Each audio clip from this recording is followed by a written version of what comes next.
Do do do do do do do do do do do do do do do do. Do do do do do do do do do do do do do.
All right. Happy Tuesday, ladies and gentlemen. Welcome to Sabby Sabs podcast. I'm your host, sabrinasalvati. If you're new, I do want to let you know we are also live on X, Rumble, and of course, YouTube.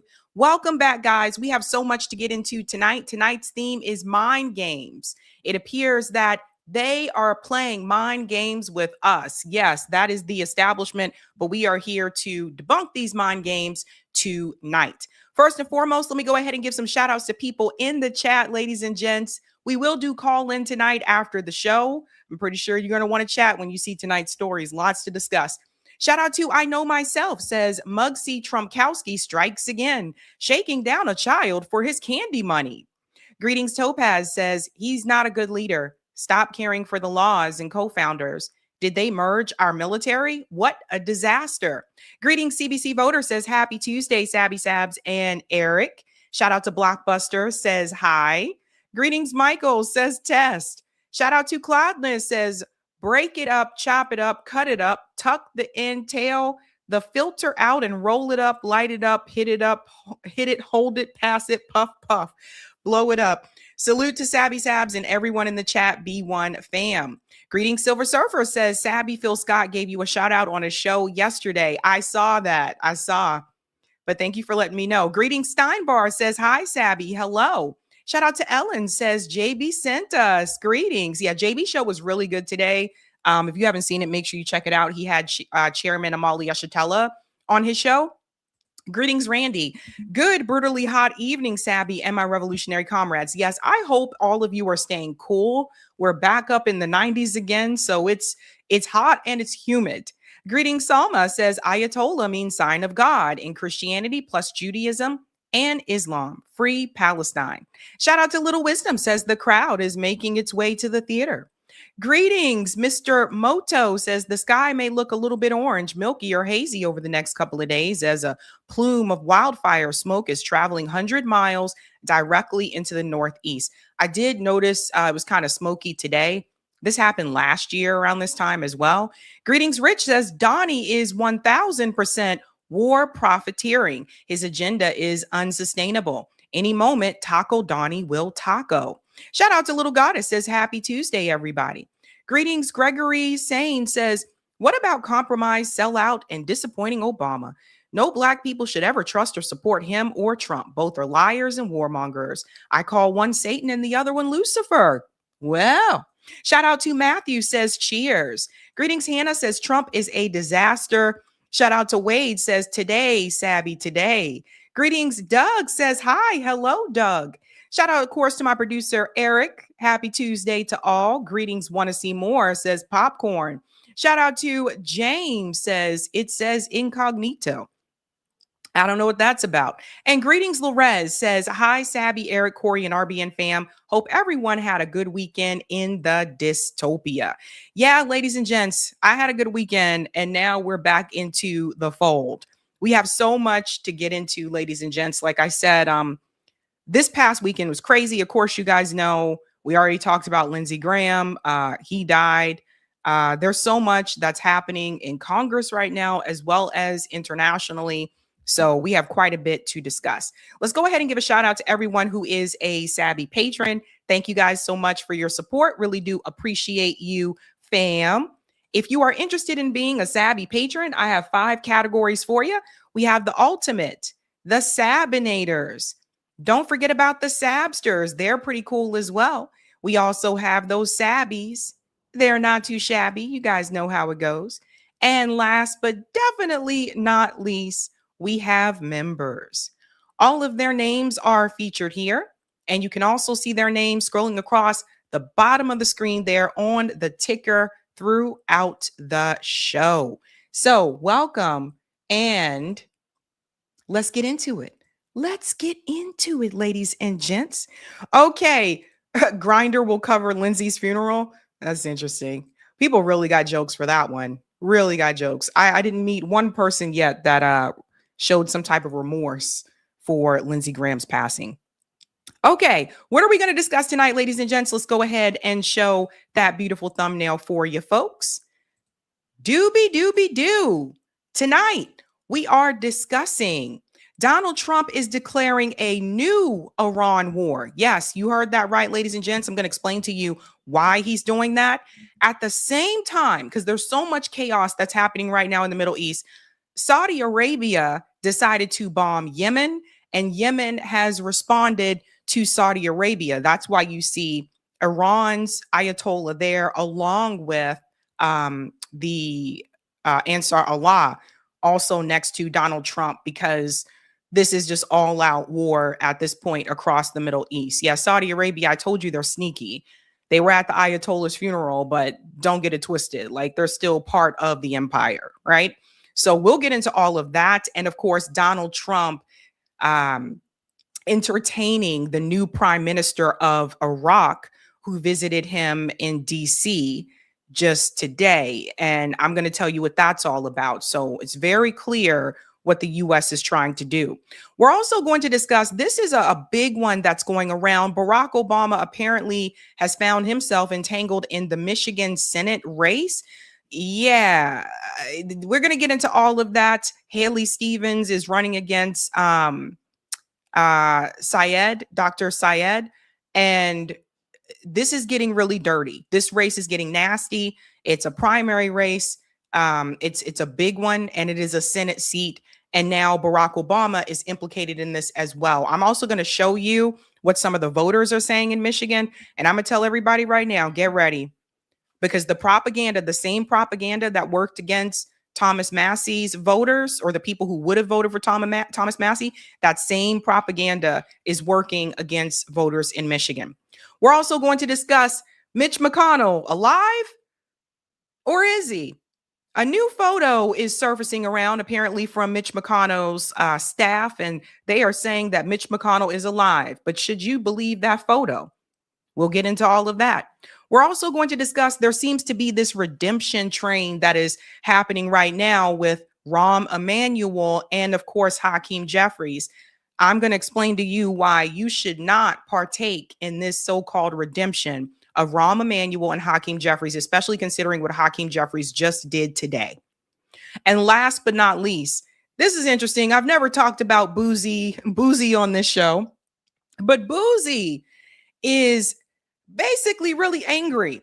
Boosie is mad at the Trump administration, and he says that they owe him money. Oh boy. Let's get into all of this, ladies and gents. Like I said, I can't believe I never thought I would talk about Boosie on this show, but this is what happens when you trust the politicians to do something for you or to bail you out. Tonight's theme is mind games. And these mind games, in my opinion, they're being played on us by the establishment. With each of these stories, you're going to see that this game that they're trying to play. So let's go ahead and get into the first story. First and foremost, if you haven't had a chance to do so, smash that like button. And if you're new, don't forget to like, sub, and share, just like a Care Bear. Let's dive into the first story here, folks. Let's talk about redemption. I've been paying attention to what is going on, and it's very clear to me that there seems to be some type of effort from the establishment to redeem Hakeem Jeffries and Rahm Emanuel. These two go together, and I'll explain why. Let's get started with Hakeem Jeffries. This redemption path started when Hakeem decided to endorse Zohran Mamdani. Just a reminder. Breaking news. House Minority Leader Hakeem Jeffries just endorsed Zohran Mamdani in the race for mayor, just one day before early voting starts citywide.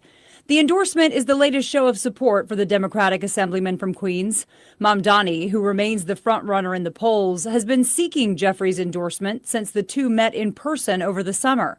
Mamdani has already earned endorsements from New York Governor Hochul, Bronx Representative Alexandria Ocasio-Cortez, and from other high-profile politicians like Bernie Sanders. Meanwhile, on Thursday, his opponent, former Governor Andrew Cuomo, picked up a key endorsement from outgoing Mayor Eric Adams. We'll have much more on these endorsements tonight on CBS News New York at 5.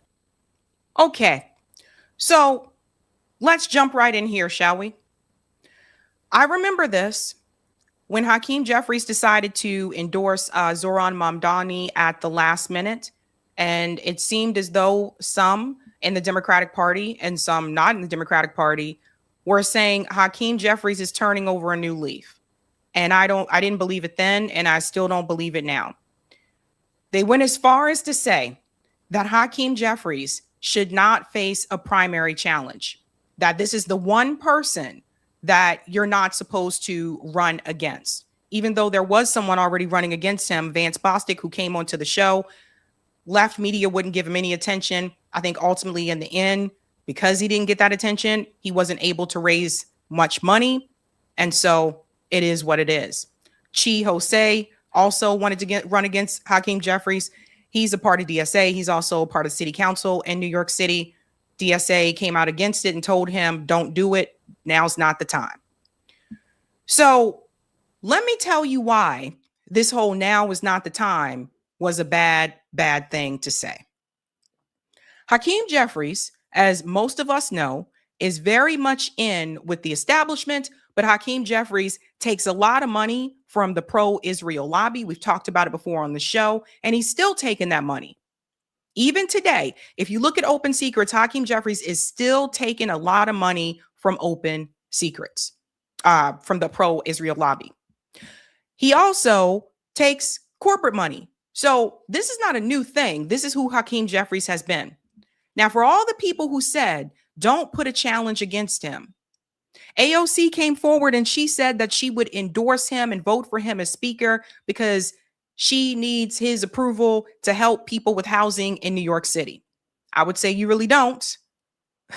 Hakeem Jeffries is not the mayor of New York City. Just something to think about. So all of a sudden you started to see this big pushback against trying to challenge Hakeem Jeffries. So let me show you what listening to Now Is Not the Time has done. Right now, Hakeem Jeffries has decided to do this. Check this out. Hakeem Jeffries comes out against the measure to cut off aid to Israel. There is a big split between Democratic leadership and the base of the party. Let's continue on here. Again, this was the information that was announced on Tuesday. Hakeem Jeffries has announced that he will vote against Representative Thomas Massey's measure to cut off all aid to Israel, even though it's a policy that the vast majority of the Democratic voters agree with. Here is what he said here. Didn't I tell you guys? I will be voting no on Republican Amendment number 8. It is overly broad in that it prohibits or would limit the use of funds for longstanding initiatives related to humanitarian aid, refugee resettlement, peace building, and U.S. embassy operations. Jeffries wrote in his letter to Democratic colleagues on Tuesday. In addition to the so-called Massey Amendment, would restrict our country's ability to confront Hamas, Hezbollah, and other terrorist organizations in the region who are sworn enemies of both the United States and Israel. In my view, there are more decisive ways to achieve the urgent change necessary when it comes to the far-right Netanyahu government. Pause here for a second. If there's other ways to do this, why hasn't it been done, Hakeem? Because there isn't. 2, this is the legislation that Thomas Massey brought forward and is co-sponsored, from what I understand, by Ro Khanna. Hakeem Jeffries is voting against the legislation to merge the U.S. military with Israel's military. He's already letting them know he's going to be a no on it. This is why Hakeem Jeffries should have had a primary challenge. And there were many of us on the left who stood by that, myself, Brianna Joy Gray. There were many of us who said, no, Hakeem needs to have a challenger. But there were representatives like AOC who said, well, no, I'm going to go ahead and support him because I need him to help us in New York and et cetera, which there's no guarantee he's even going to do that. We knew that Mamdani was going to endorse him because Hakeem endorsed Mamdani. So that was pretty obvious to me that that was, not a one-off. He endorsed him. He was going to endorse him back. But nobody should have prevented someone from running against Hakeem Jeffries. This is important for people to understand. If the Democrats win back the House in November, Hakeem Jeffries, as it stands right now, if the votes were counted today, is going to be Speaker of the House. The Speaker of the House is the one that decides if a bill is going to be brought to the floor for a vote. Do you think that Hakeem Jeffries is going to allow a bill to come to the floor for a vote that is against Israel? Or a bill that's against Big Pharma? Because Hakeem Jeffries, by the way, does not support Medicare for all, despite what people may think. He's been very clear about that. This is what happens when you listen to now is not the time. Now was definitely the time. Hakeem Jeffries should have been challenged, and there should have been a big push to get him out of there. You can't say you're against pro-Israel money, but you give Hakeem Jeffries a pass. This is something that people need to figure out. People need to sit back and ask yourself, either you're supporting the candidates taking the money or you're not supporting the candidates taking the money. You can't do this in between bullshit. And for the people who come to me and say, well, we have a chance of someone being the first Black speaker in the House. First of all, there's no we. We don't have a chance for nothing. Hakeem Jeffries becoming Speaker of the House this is not a benefit plus for the Black community. When do you see Hakeem Jeffries really out there fighting for the Black community? Oh, I'm sorry, when he brought up the idea of a hip hop day. So this is not a we. This is a him and his career. But Sabrina, we need representation. Representation that doesn't do anything, but benefit lobby interest groups. That's the representation that you need. So this is and I don't want to be the one, but I'm going to be the one tonight. I told you so. It goes on to say here, in his letter, Jeffries noted that the liberal organization J Street also opposed the measure. So here we go, listening to the donor class. In response to the Jewish group hedged its opposition, saying it supports Jeffries' position while also respecting that he won't whip against the measure. The group suggested that Democrats could vote no, present, or yes to reflect their concerns about the way American military assistance and American supplied weapons have been used by the Israeli government in Gaza, the West Bank, Lebanon, and elsewhere. So here you have a pro-Israel lobby interest group, J Street, telling Congress members how they can vote. Does everybody see it now? This is why Hakeem Jeffries should have had a challenger. And everybody who said, no, don't do it, has egg on their face. There you go. Let's pivot to Rahm Emanuel, because there's this effort now to also try to redeem Rahm Emanuel. And I want to show you, he's making his way around on different news programs, trying to make it seem like he now all of a sudden has a problem with the way that Israel is conducting business. And wait for it. Get your popcorn and get comfortable for this one, because I have a lot to tell you about Rahm Emanuel. We are not going to forget everything that Rahm Emanuel has done. Listen to this. You know better than I do that there's a different conversation within the Democratic Party about whether Israel should be allowed to buy weapons, even defensive weapons. What do you make of that? I want this to get across. Israel does not have a problem in the Democratic Party. Israel has a problem in America. And very specifically, a generational problem under 30. I don't know if you saw this, but there's a poll out today. Mandani is more popular with American Jews than your prime minister. I want that to sink in and understand and get your head around where this is. You know, I want to ask about Netanyahu, a man that you've had, let's say, a complicated relationship. So here's one of them. This is recent. Rahm Emanuel is criticizing the Netanyahu government. And people are looking at this and they're saying, wow, Rahm Emanuel is making a pivot. No, no, no, no, no, no, no. Do not allow yourself to be deceived. Let's get to the next one. This is how you know. And by the way, he is entertaining a presidential run for 2028. And I will do everything in my power to make sure that does not become a thing. This is what he said on Face the Nation. You said the current Israeli government, the Netanyahu government, views every security challenge as a nail and Israel's military as a hammer. That sounded very similar, to me at least, to this. Listen. You're a country of 9 million people. You can't just kill your way out of solving every single national security problem that you have.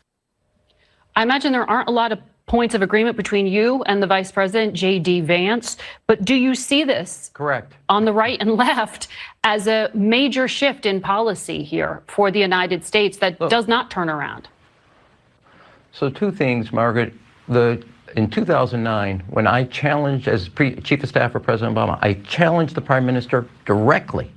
I didn't need this war. Directly, that what you're doing on housing in the West Bank will lead to perpetual conflict and isolation. If there was a prediction I wanted to be wrong on, that was it. So telling somebody the truth, even when it's painful, that's not new to me. I was also in the room with President Obama when we funded and started funding the Iron Dome that has protected thousands of Israeli civilians. I believe funding the Iron Dome is right for America's strategy, right for Israel. I think making sure that you're not having undermining the West Bank or the possibility of a two-state solution, a 23-state solution, is also in Israel's security interest. And I want. Does everybody see what they're trying to do?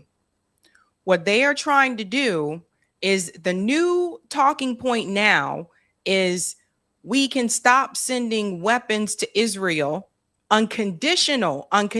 That's the key word. Hold on to that.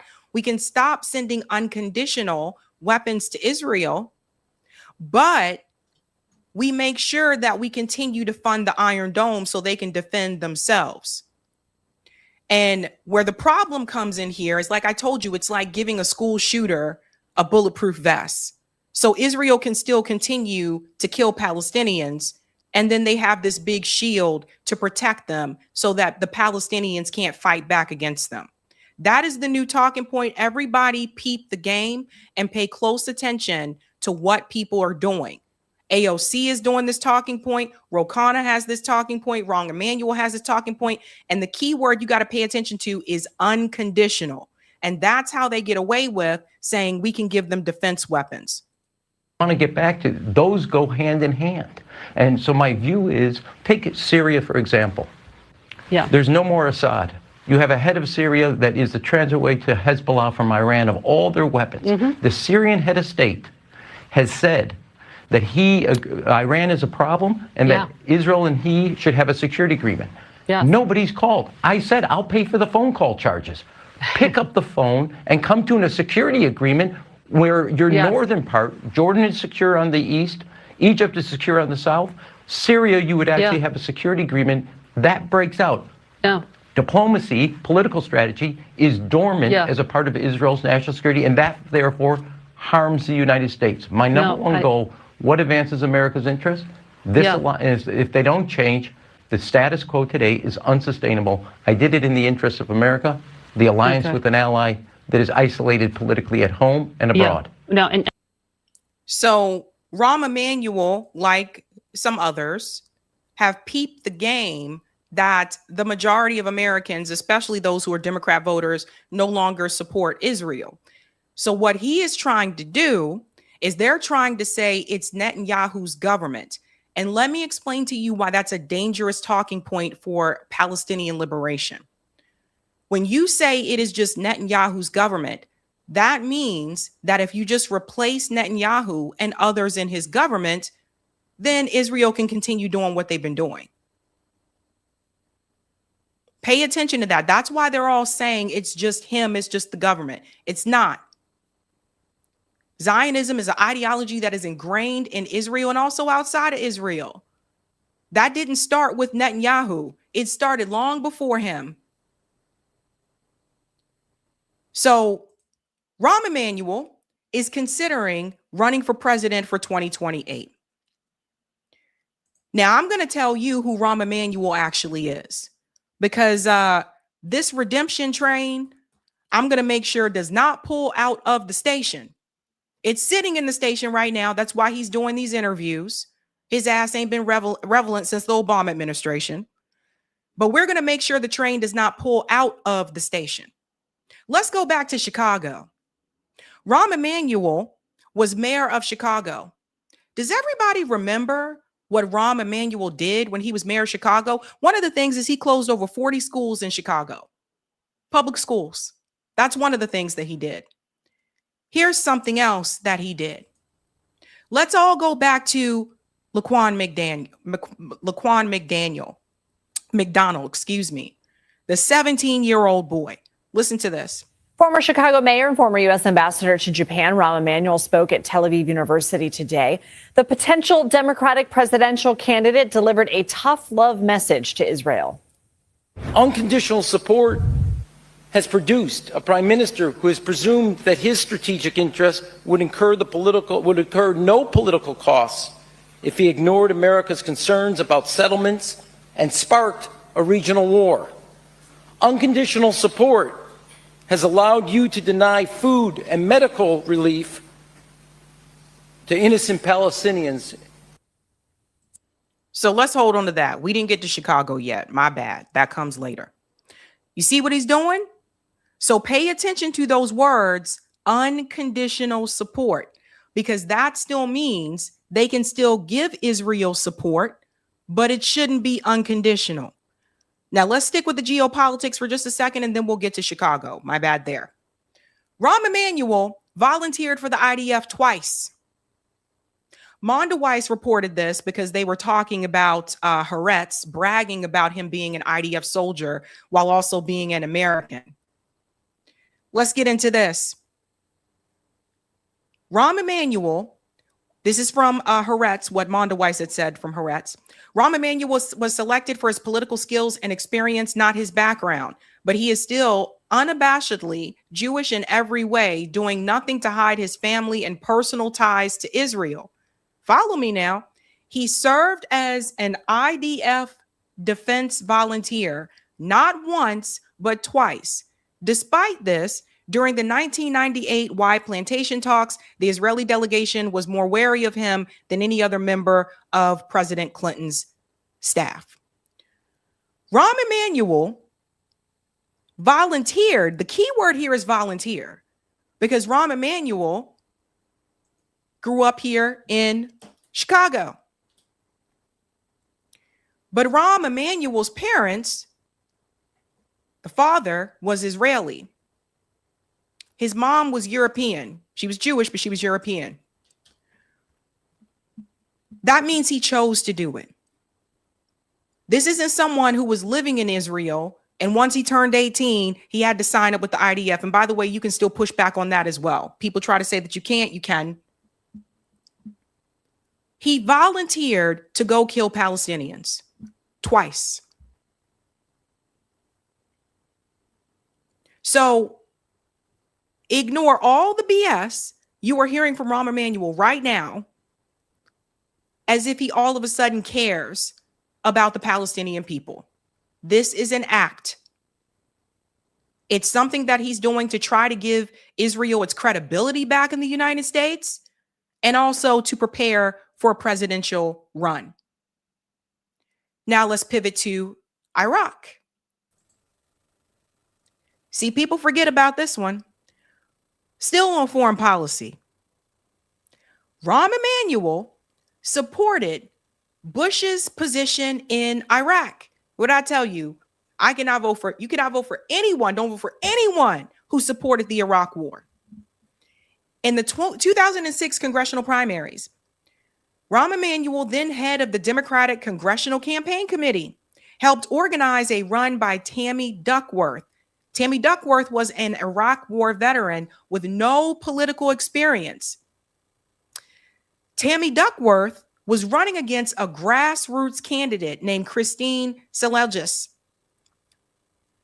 That was in Illinois' 6th district. Expedited withdrawal from Iraq was a central point in Selelgis' campaign, and Duckworth opposed a withdrawal timetable. So Rahm Emanuel actually organized and fought back against the grassroots candidate who was against the Iraq war, and promoted and pushed Tammy Duckworth, who supported the Iraq war. Never forget that. This is not just on Bush. You got to call out all the other Democrats who supported this disastrous war that took a number of American lives, along with the Iraqi lives. Rahm Emanuel said that he would have voted for and supported the Iraq war even if he knew that Bush lied about Iraq having weapons of mass destruction, because he believed that removing Saddam Hussein was the right thing to do. You guys hearing this? Rahm Emanuel has been described as a vocal Zionist. He condemned the outbreak of Palestinian violence in the Gaza Strip and criticized Arab countries for not applying the same kind of pressure on the Palestinians as they have on Israel. So this is who Rahm Emanuel is. An IDF volunteer twice, someone who supported the Iraq war and said that even if he knew it was a lie, he still would have supported the war because he believed that Saddam Hussein had to go. Rahm Emanuel is a warmonger. Now, let's get to Chicago. When Rahm Emanuel was mayor of Chicago, one of the things that he presided over was the handling of the shooting and killing of Laquan McDonald. That was under his leadership. Just a reminder. Well, what preceded the demonstrations was an emotional speech by Mayor Rahm Emanuel. Some have called it the most raw they've ever seen the mayor, in a speech that capped off the most tumultuous time of his tenure in office. The first step in that journey is my step, and I'm sorry. What did you do personally or did not do personally that lost the public's trust? I should have, along the way, challenged the entire legal team and others He was talking about the McDonald dashcam video and why he never objected to the long delay in releasing it. I should have given voice to the public's growing suspicions, distrust, and anger. So let me just explain for those who are not aware of this situation. Laquan McDonald was shot in the back by a police officer. Rahm Emanuel was mayor at that time. The public was protesting against it, saying release the video footage, release the body cam footage, etc. But Rahm Emanuel was also up for re-election. So what Rahm Emanuel did is that he hid that information until he was reelected, and then he released the information about Laquan McDonald, about that officer. That was murder. That officer was charged with murder. He shot that boy in the back. Rahm Emanuel knew about the video footage before his reelection, and he kept that secret because he wanted to win reelection. Then once he was reelected, then he told people about it. Never forget this. With Rahm Emanuel, this is not just about foreign policy. If anything, if any black person comes to me and tells me that they are going to support Rahm Emanuel, I might have to just shake him or something. I might have to shake him and say, what the hell is wrong with you?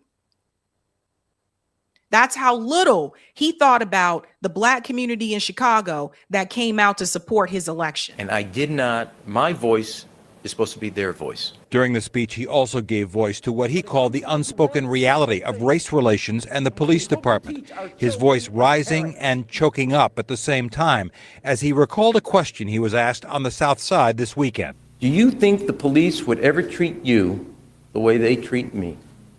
And the answer is no. And that. But Rahm Emanuel already knew this, because let me tell you something else. His mom was a part of the civil rights movement. Did you know that? Rahm Emanuel's mother was a part of the civil rights movement. Rahm Emanuel's very well aware of this, of police brutality against the black community, etc. He was very much aware. He was very much aware of that video cam footage, and he chose to hide it. This is who Rahm Emanuel is. If Rahm Emanuel runs in 2028 and he said he's considering that, this is what people need to bring up. Not just him being an IDF soldier, but you need to talk about how he handled things domestically right here in the United States. He was also a part of the Obama administration. Do you get what I'm saying? This is who Obama said that he trusted to be a part of his staff.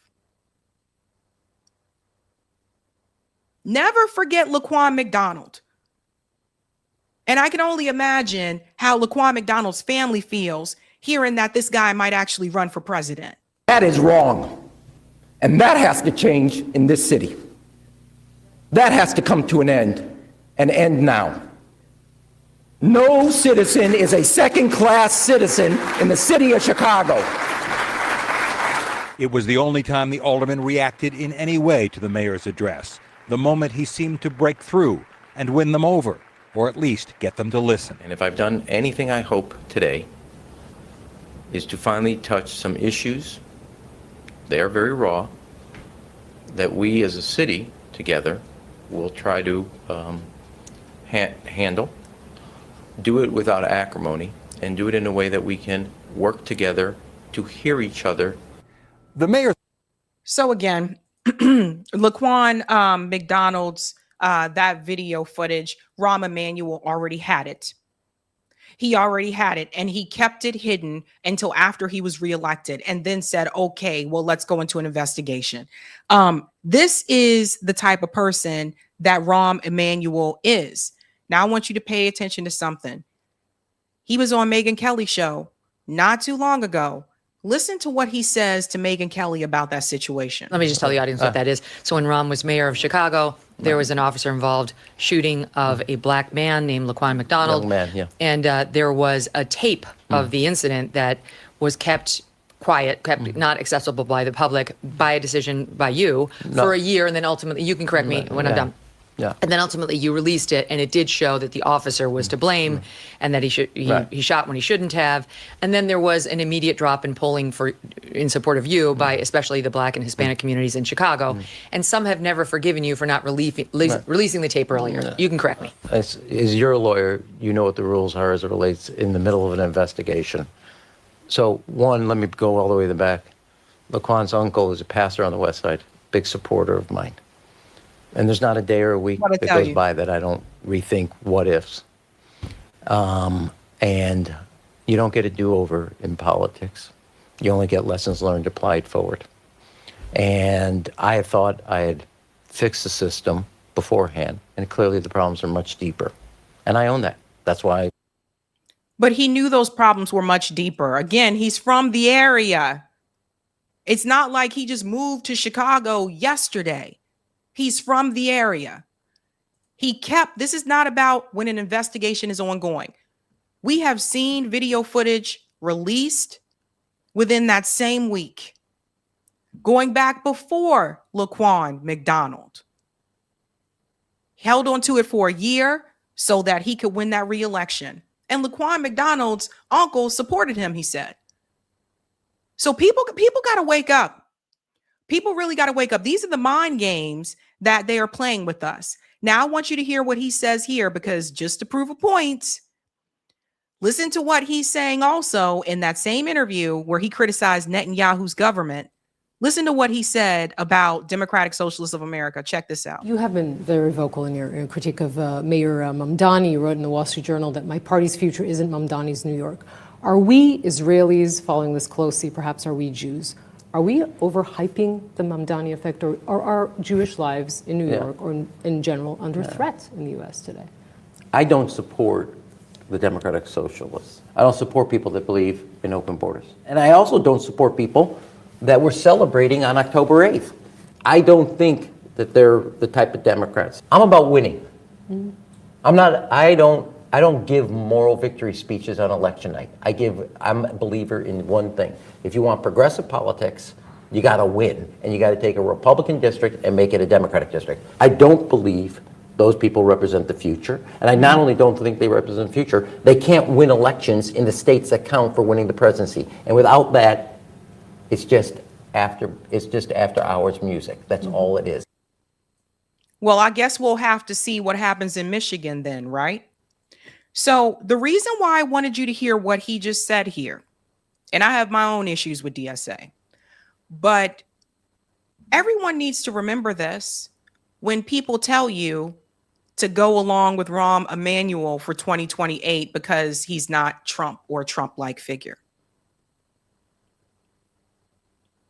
Okay? He doesn't support those policies.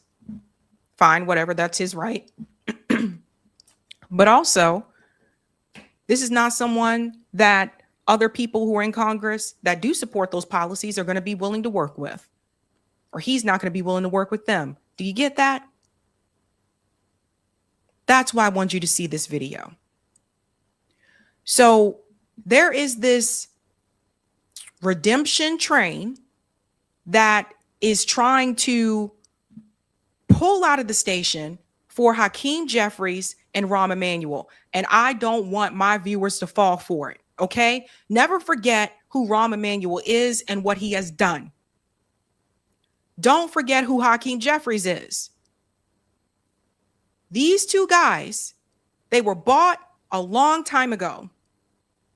And you don't get to just shake that off without consequences. You don't get to just say, I'm no longer going to take corporate money. Oh, no longer going to support Israel without some type of consequence. The donor class does not like that. So we are not having any redemption for Rahm Emanuel or for Hakeem Jeffries over here. None of it. This is a mind game. The establishment is trying to play a mind game on you by trying to convince you that some of these people have all of a sudden been redeemed. They have not been redeemed. And hold on very closely. If you notice, Hakeem and Rahm Emanuel, both of them are saying the right-wing extreme Netanyahu government. that talking point, again, as I said, is very dangerous because it gives people the impression that don't know as much about the matter like you and I do. It gives them the impression that all they have to do is replace the current government in Israel and everything will be fine for the Palestinian people, when that is not the case. And they know that's not the case. So we are not redeeming Hakeem, and we are not redeeming Rahm Emanuel. Rahm Emanuel needs to go and crawl back under the rock that he came out from. He pops up every now and then, a couple of years. And I bet you he'll try to use Obama's name as a reason for you to support him. I worked with Obama. Black people, come vote for me. I worked with Obama. And for the newbies who are coming into Congress, they need to sit down and have a serious conversation about forcing a vote against Hakeem Jeffries as Speaker. Because I'm telling you right now, that was a missed opportunity against Nancy Pelosi. And if they don't do this shit against Hakeem Jeffries, nothing they try to do is going to pass. Because he will be the Speaker. So don't let them play this mind game with you. Let's go to some of the comments here, ladies and gents. Thank you for the super chat, Demi. I wonder how much of Mamdani's momentum in New York is dependent on him not speaking out against Hakeem Jeffries. You know what, Demi? That's a good question. That is a good one. I do know when I talked to Professor Wolf about this, Professor Wolf said even he was surprised at the number of people that wanted to support him. So interesting. Max says Rahm destroyed pensions, and he also supported charter schools and closed public schools in Black and Hispanic neighborhoods. A real ghoul. Yes, he did. Cleaver said he's a proud monster. Thank you for the super chat, Marcus. It's not Netanyahu, it's Likud. If not the Rothschilds and Chabad. Likud has run Israel since 1977. I would say it's Zionism since the very creation of Israel, because the father of Zionism, Theodore Herzl, wasn't religious at all. So I guess they're starting to realize they can't do the Israel thing as religion anymore. 40 Days said, did you say IDF soldier? Yeah, he volunteered for the IDF twice. These are all things people got to remember. Max said, Sabby, Rahm went hard against Occupy protests regarding income inequality too. You know what? I'm going to have to add that one to my list. Thank you. Thank you, Roger. Sab, a lot of Jews were part of civil rights movement, most of them secret Zios who used us to gain moral credibility to justify Israel's existence. There you go. And Miss Kiwi says he's not a progressive Democrat. He straight up hijacked that term. And you're going to see many others do this, ladies and gents. So we got to pay attention, okay? Because I don't want to hear it come 2028. People say, well, you got to support Rahm Emanuel. No, no, no, no. Hell no. No. All right. And thank you, JB. Nobody better not rehabilitate Rahm Earthworm Jim Emanuel, genocidal maniacs all over our government. Yep. Okay, let's get to the next story, ladies and gents. If you haven't had a chance to do so, do me a solid and smash that like button. And we're going to keep it moving and grooving. This is an interesting story. Now we got to bring in the Obama situation. There is a huge Senate primary race that is happening right now in Michigan. If you're in Michigan, I'm sure you're very much aware of this. And these are your choices. And I'm going to explain to you how Obama is now in the middle of all of this as well, and what he is not doing to stop it. Right now, your choices in Michigan are Haley Stevens, who has taken so much pro-Israel money, it is absolutely insane. Over $20 million. Or Abdul El Sayed. No pro-Israel money. These are your choices right now in Israel. The polling is showing that if El Sayed wins, he has the better chance to go on to win the general against a Republican. That's what the numbers are showing. But here's the problem, okay? The problem is the money is funny, honey. Because it's not just that 20 million that Haley Stevens has taken from the pro-Israel lobby. It's everything else that she is doing that should give you pause. And I hope that this is not the case, but I am very concerned. Based on what I saw today, it's not looking good. And it's not because El Sayed isn't doing the groundwork. It's because of the money. A lot of times, the candidate oftentimes that has the most money is the one that wins. Hopefully that does not happen in Michigan. But let me show you just how corrupt Haley is. Hi, everyone. It's Congresswoman Haley Stevens, proudly representing Michigan's 11th district. On my primary election night, I wanted to thank AIPAC and the pro-Israel community. Our values spoke very loudly this evening. Thank you from the bottom of my heart.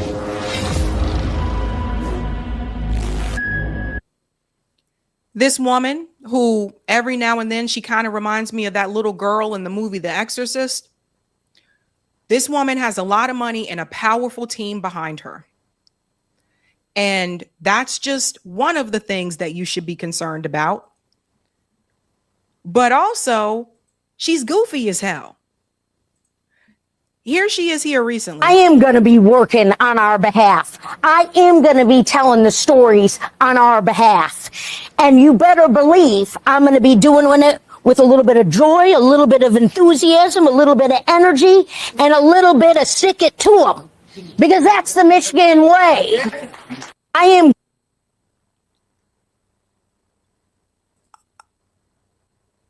I feel like this woman is a cartoon. I really do. Goofy as hell. But she got in there, and she got in there because she had the money to back her. Now, let's get to some of the other parts here, because I'm going to get to the part how this all involves Obama.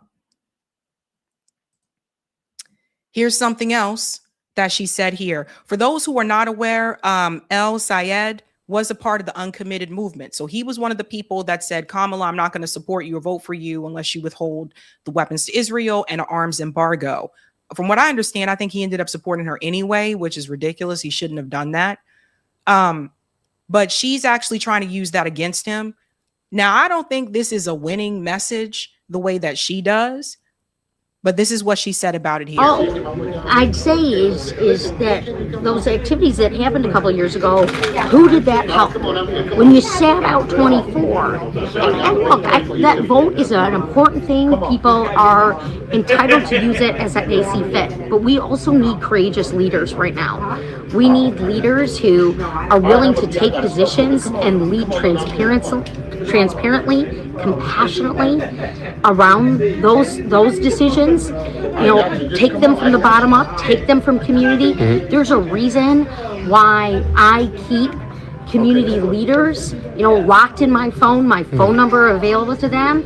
It's not so that I can always get pats on the back and accolades, but so that we can be engaged in the rigorous discourse, the deliberations of our democracy that move our state forward, that move our country forward and improve people's lives. I am here to improve the most number of lives possible. That's why I'm running for U.S. Senate. So, again, she's trying to use that to her advantage, that he was a part of the uncommitted movement. People are asking if she is Jewish. No, Haley Stevens is one of the Christian Zionists. She's one of the Zionists, the Christian ones. And you don't have to be in that. And that's the thing. She took all that money because she knew this would help her get in. And the way that I've kind of seen it, you guys know how my show is. We got to have some laughs here and there, right? We got to have some laughs. When I see this woman's face, like, to me, she looks constipated. Like, that's what I thought of when I see her face. And I see her face pop up on my social media timeline every day. And every time I see this woman's face, I think this woman looks constipated. I feel as though I should hand her, I don't know, a laxative or a fiber supplement real quick. And that would make sense because she's full of shit. You're probably wondering, how did she win in the first place? I'm going to tell you how she was able to win. Eric, let's go to Type VNC part 2, because I want to explain to you guys how she was able to get in.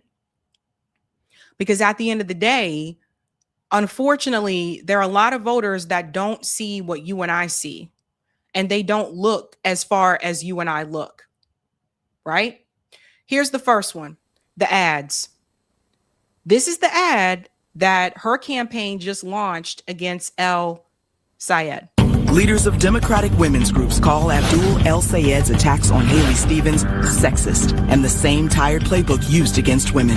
That's what El Sayed does. El Sayed called Michelle Obama's work uninspired and ineffectual. He claimed Gretchen Whitmer was bought and sold, and an employee said they were offered payment to keep silent after witnessing El Sayed disparaging women. Let's reject Abdul El Sayed's sexist attacks. UDP is responsible for the content of this ad. So does everybody see what's happening now? Let's go back to that other part, Corey. Does everybody see what's happening now? So now they're going with the he don't like women smear. El Sayed is sexist. That's what they're going with now. And see, this is what, and this is the thing. Okay, so he said Michelle Obama was uninspiring. How is that sexist? This is going to be a thing, guys. This is going to be used over and over again. So why don't you see El Sayed's ad that he put out about his family and his family roots? Where did Abdul El Sayed come from? Here. We're his grandparents. We helped raise him. He became a doctor. He always wanted to help people. He got all those kids glasses. Eliminated medical debt. Poof. He buys us groceries every week. He knows what things cost. Now he's running around with Bernie Sanders trying to change politics. We love him, and so will you. Too much. I'm Abdul El Sayed, and I approve the heck out of this message. So this is important because Dr. Abdul El Sayed said, my family roots in mid-Michigan trace back to the early 1800s. I lived with my grandma and grandpa during my time at Michigan, and they've always had my back. They mean the world to me. That's how far back his family line goes in Michigan. So that's important for people to see. But we can go to the next part, Corey. I believe that sexist comment ad is going to work on some people. This is the sad part.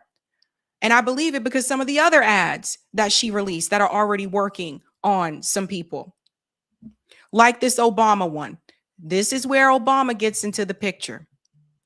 Haley Stevens' campaign released an ad showing that Barack Obama apparently supported her, or it gives people the impression that Obama endorsed her campaign, when in actuality, Obama has not endorsed any candidate in this race.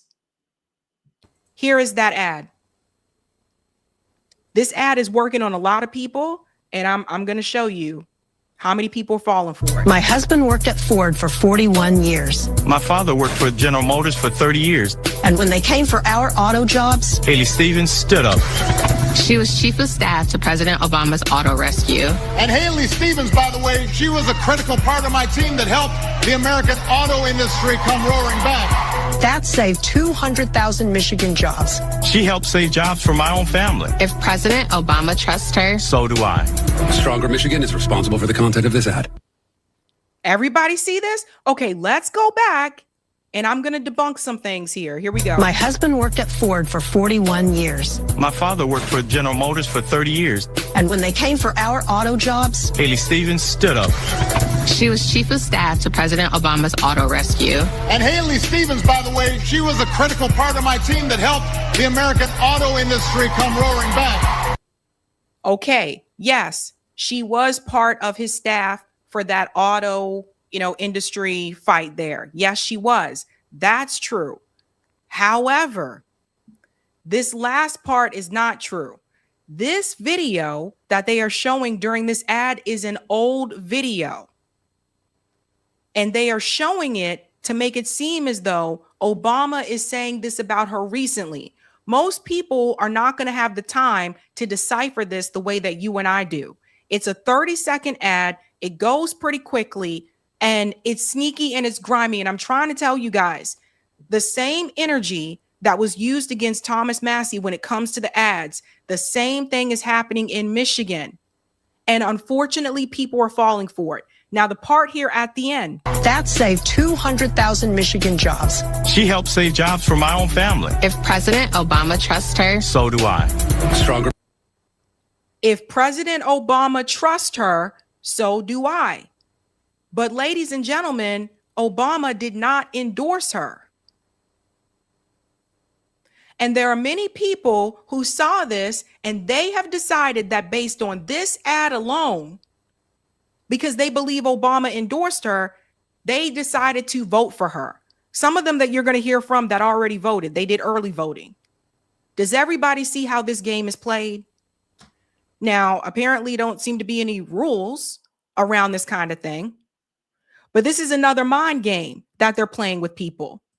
And if you look at what is said here, just to give you an example, this gentleman here, Sam Robinson, went around Detroit and he was asking people, and black people, pay attention, because he went around to different voters asking them who they were going to support. Another thing that she did, her press secretary is a black woman. See, this is by design. So you're going to see her press secretary in this video. I'll point her out. Listen to this. She's running. She works with Barack Obama. She works Michigan's. That's her press secretary. That's the person out there trying to get voters for her. Yes, Eric, Detroit, wake up. Yes. And see, she's smart because she knew I will have a black person as a press secretary because that'll help me get the black voters. Listen to what they say. Workforce. She's doing everything she can. She's always out in the streets campaigning, looking for your vote. So August 4th, come out and vote for Haley Stevens. Absolutely.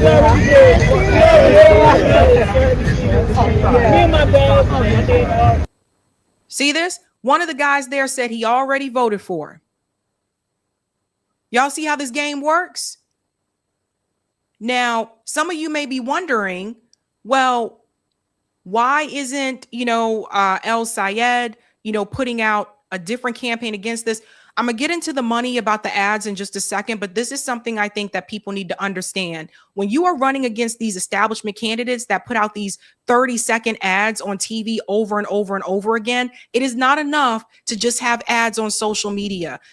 And I know that requires a lot of money because those ads are incredibly expensive, but it seems like to me something I've noticed over and over again is that you have to remember there's a segment of voters that are not on social media like that. There's a segment of voters that only see those ads that are on TV or that are on the radio. This is how someone like Thomas Massie loses. So what El Sayed's campaign should have done at this point in time is make another ad pushing back on that Obama ad that she put out to correct the record and say, I don't know, something like this.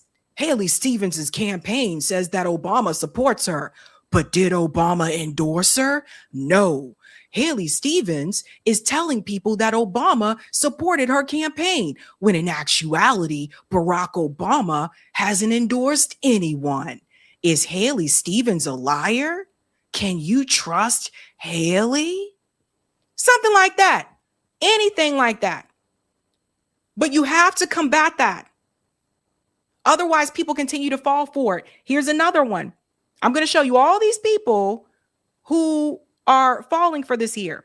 Haley Stevens' press secretary and Abdul El Sayed staffer are having a friendly conversation about their bosses here. So that's where they were having some type of conversation. This was good. This one. This guy here,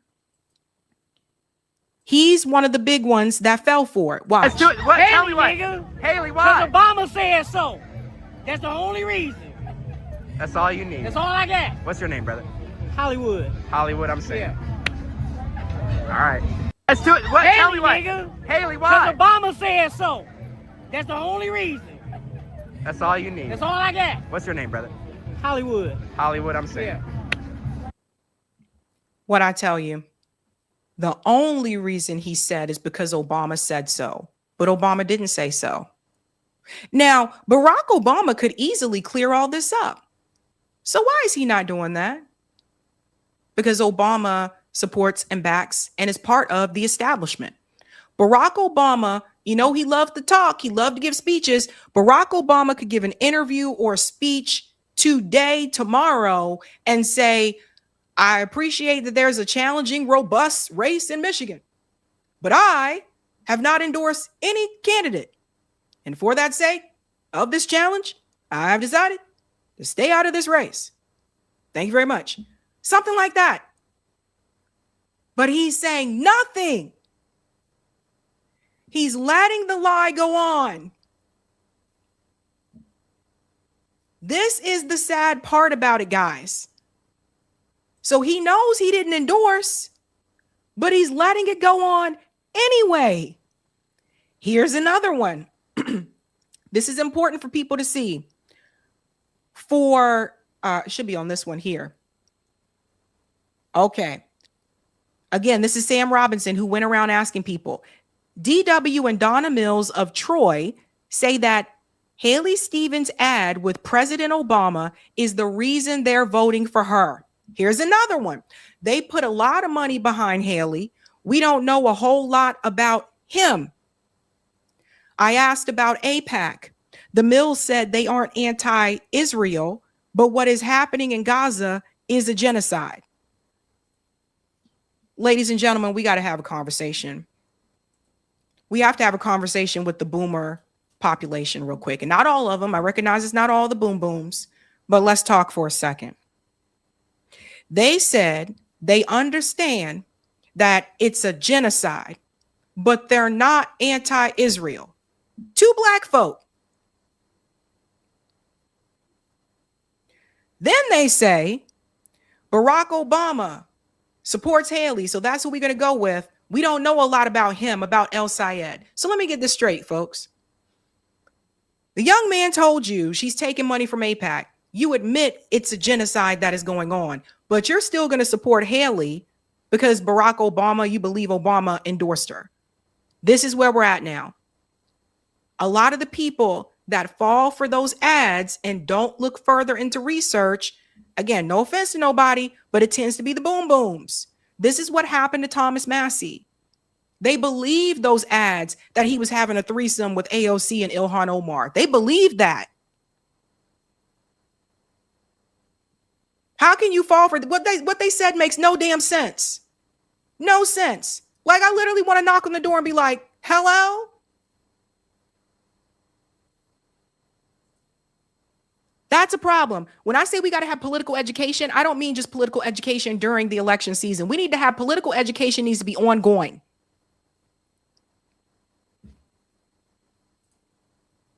We saw that guy there. Now, David Weigel, who's a journalist, said Obama office reiterates to me, to David, and I assume others, that the former president hasn't endorsed anyone in this race. But Barack Obama has not made that a public statement. He just said it to David.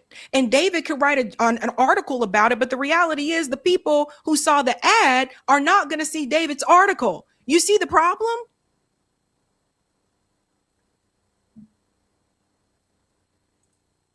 We got a problem. We got to have this conversation. Like, as Americans, we got to have a conversation here, because the reality is whoever wins the black vote is going to win. That's what's going to happen in Michigan. Whoever gets the black vote, they're going to win. Here's another one. Evelyn from Harper Woods already voted for Haley Stevens. So listen to what she said. So you say you like Haley Stevens? Yes, she's for the people. Yes. And what makes you say that? Well, I believe in everything she's saying and what she has represented so far. Yeah. Have you seen her ads on TV? Sure I have. Yeah. And what do you make of folks nationally? You're watching MSNBC or CNN and they're talking about Michigan's Senate Democratic primary as like a inflection point within the party. They say, well, if Abdul wins, the party's going to go this way. If Haley wins, the party's going to go What do you make of that? Not really. Not much? No. No. You're voting for your... So you say you like Haley Stevens? Yes. So see what I'm saying, guys? So when we say, fight back against the establishment, we have to remember there's a lot of people, especially a lot of voters, older voters, that are going by what they see on mainstream TV. Those 30-second ads are actually effective. Now, for those of us a lot of us that are millennials and of course Gen Z, I don't watch TV like that. Right? So a lot of times I'm not seeing those ads. I do see ads on social media. I do hear ads sometimes on the radio, but we're talking about a population. For example, my parents watch TV. Yes, they'll watch streaming platforms every now and then, but for the most part, my parents watch TV. They see the ads on television. They don't see the ads on social media. My parents aren't on social media like that. So there needs to be political education. And this is why I've been trying to wake people up to this for so long. Yes, a lot of the people on social media are going to see those things. But we have to remember all these people that he talked to here, apparently they're not seeing this stuff on social media. Otherwise, they wouldn't have believed that ad. We'll go on to the next one here. Dennis, however, knows the deal. Dennis Boatwright, who I've had on the show, he's the director for the Center of Pan-African Studies in Detroit. Now, Dennis is more aware, definitely active on social media. I want you to hear what he said. Donnie in New York, the current mayor is winning with landslides because people are losing faith in the current status quo black politician, and you slowly see them being displaced. And this is why one of the reasons why even Detroit, a good friend of mine, by the way, Rashida Tlaib, she's win by landslide because the typical Hakeem Jeffries type, old guard Clinton, even Obama, by the way, and I like Obama, they're being replaced by people that the younger people feel that they are responsive to their needs and ideas. So I can see even in this election is the Democratic Party have to give us more than Trump is the boogeyman, he's the bad guy, which he is. But what I'm saying is you have to have more answers and more solutions than just blaming everything on Trump. And this is why we see a lot of younger people like yourself that's getting disenchanted with them and replacing them people like Mondani, who are taking critical position even towards Israel and for the Palestinians, but yet he's still winning against all of those lobbyists who are paying to try to get him out of here. So and this is why, by the way, you even have Cori Bush starting to come back and run again, because they see an opening that people tired of the status quo politicians, people like yourself. What do you... So then he gets to the Obama part. So Dennis is more aware. He knows what's going on. He understands. But what I'm trying to warn people about, and this still doesn't mean Haley Stevens could still lose. But what I'm trying to tell you guys is that in order for her to seriously lose, the young people are going to have to come out. And we know with the primary elections, a lot of times the young voters don't show up. They're going to have to really come out heavily. Otherwise, she's going to win. This is a big one.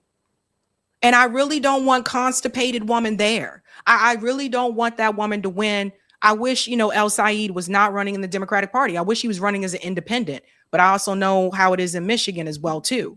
But that woman, I don't know what to say other than the fact that if the young people don't show up, she's going to win. Now, listen to the part that he said about Obama.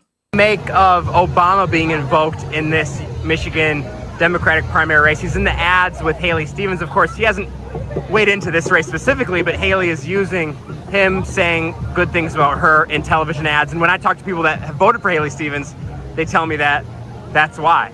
Oh yeah, that's why, and you also will see with Obama is that there's no pushback on that widely circulated campaign ad that she's using him. But it also says, and I hate to say it, that some of these politicians don't have their own ideas, so they got to use Obama, they got to use Rahm Emanuel, they got to use Bill Clinton in order to get themselves credibility. Whereas you look at people like Mondani and Rashida Tlaib, for example, they use themselves. Yeah. Haley Stevens is relying on Barack Obama, and she knows that a good portion of Black voters still like Barack Obama. I don't know why, but some of them still do. Let's talk about the money. Mish voter says pro Haley Stevens TV and digital spending is now at almost $50 million. All of it is super PACs. Guys, that is absolutely insane for a primary. She has the money. This is another part that people are talking about. People are commenting here and they're saying that amount of money for a primary is insane. It's bullshit. If this bullshit is acceptable to Dem voters in Michigan, the future looks really dark. Again, a lot of this is super PACs. So the way that you have to combat that is you have to be able to run as many ads. And I want to show you the difference. If you look at the volunteer events for Haley Stevens' campaign, it says unacceptable for a swing state Democratic candidate. Look at this. This is crazy, right? Where's the phone banking? Where's the volunteer events? Look at this. All you get is 3 virtual phone banks. And you know why? She doesn't have to do as much, right? Because she got the ads. She got the ads. So she only got these 3 events for phone banking. We'll come to that later. This is something that everybody needs to see. Because the reason why I'm showing you this is I want to show you how someone who may not have all these phone banking events set up, may not have a strong ground game. I want to show you how that person can still win because they flood the TV with their ads. Boomers come out and vote. They vote. Older people vote. Especially in primaries. They come out and vote. So in order for Haley Stevens to lose, the youth is going to have to show up greatly. The other thing is those who, the Arab American community in Dearborn and the whole like Detroit area, they're going to have to come out and vote and support El Sayed.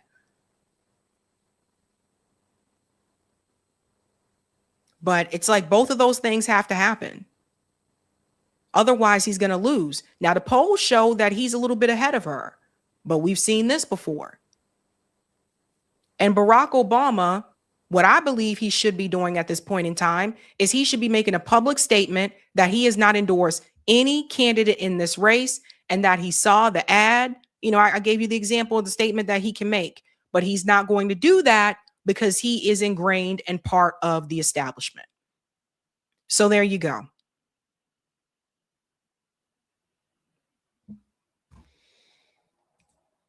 Mind games, ladies and gents, mind games. These deceptive ads, I know we look at it and we're like, okay, let's look into this a little bit deeper. But the reality is most people don't do that. Some people don't have time to do that. And most people just see what they see for 30 seconds. And then the frequency matters as well. If you see that same ad, you're watching TV for like 3 hours and you see that same ad 5 times, that matters. Let's go to some of the comments here, ladies and gents, and then we'll get to the next story. All right, all right. Thank you for the super chat, Roger. I think this would backfire on Stevens. They remember Obama's TPP and Flint. Ads be they on SM or TV are one thing, but nothing beats meeting in person. Yeah, well, we'll see. We'll see, because it didn't seem to work that way for Thomas Massey. Jen says, I'm 71 years old and live in Georgia and know about El Sayed because there's Google. You can do your research. This is true. Thank you, Roger. I always said voters don't vote on policy, but emotion. Familiarity and alphabet letter next to the name. Want them to vote on policy? Then put policy on the ballot. And thank you, Wiss. Some of my family members already decided to vote for Stevens. This is not looking good for Sayed.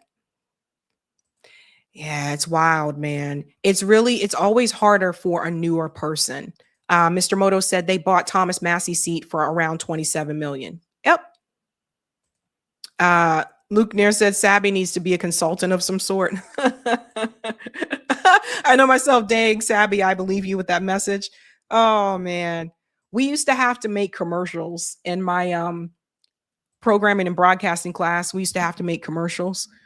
And so, yeah, I've watched a lot of these ads to know like what would actually work and what doesn't work.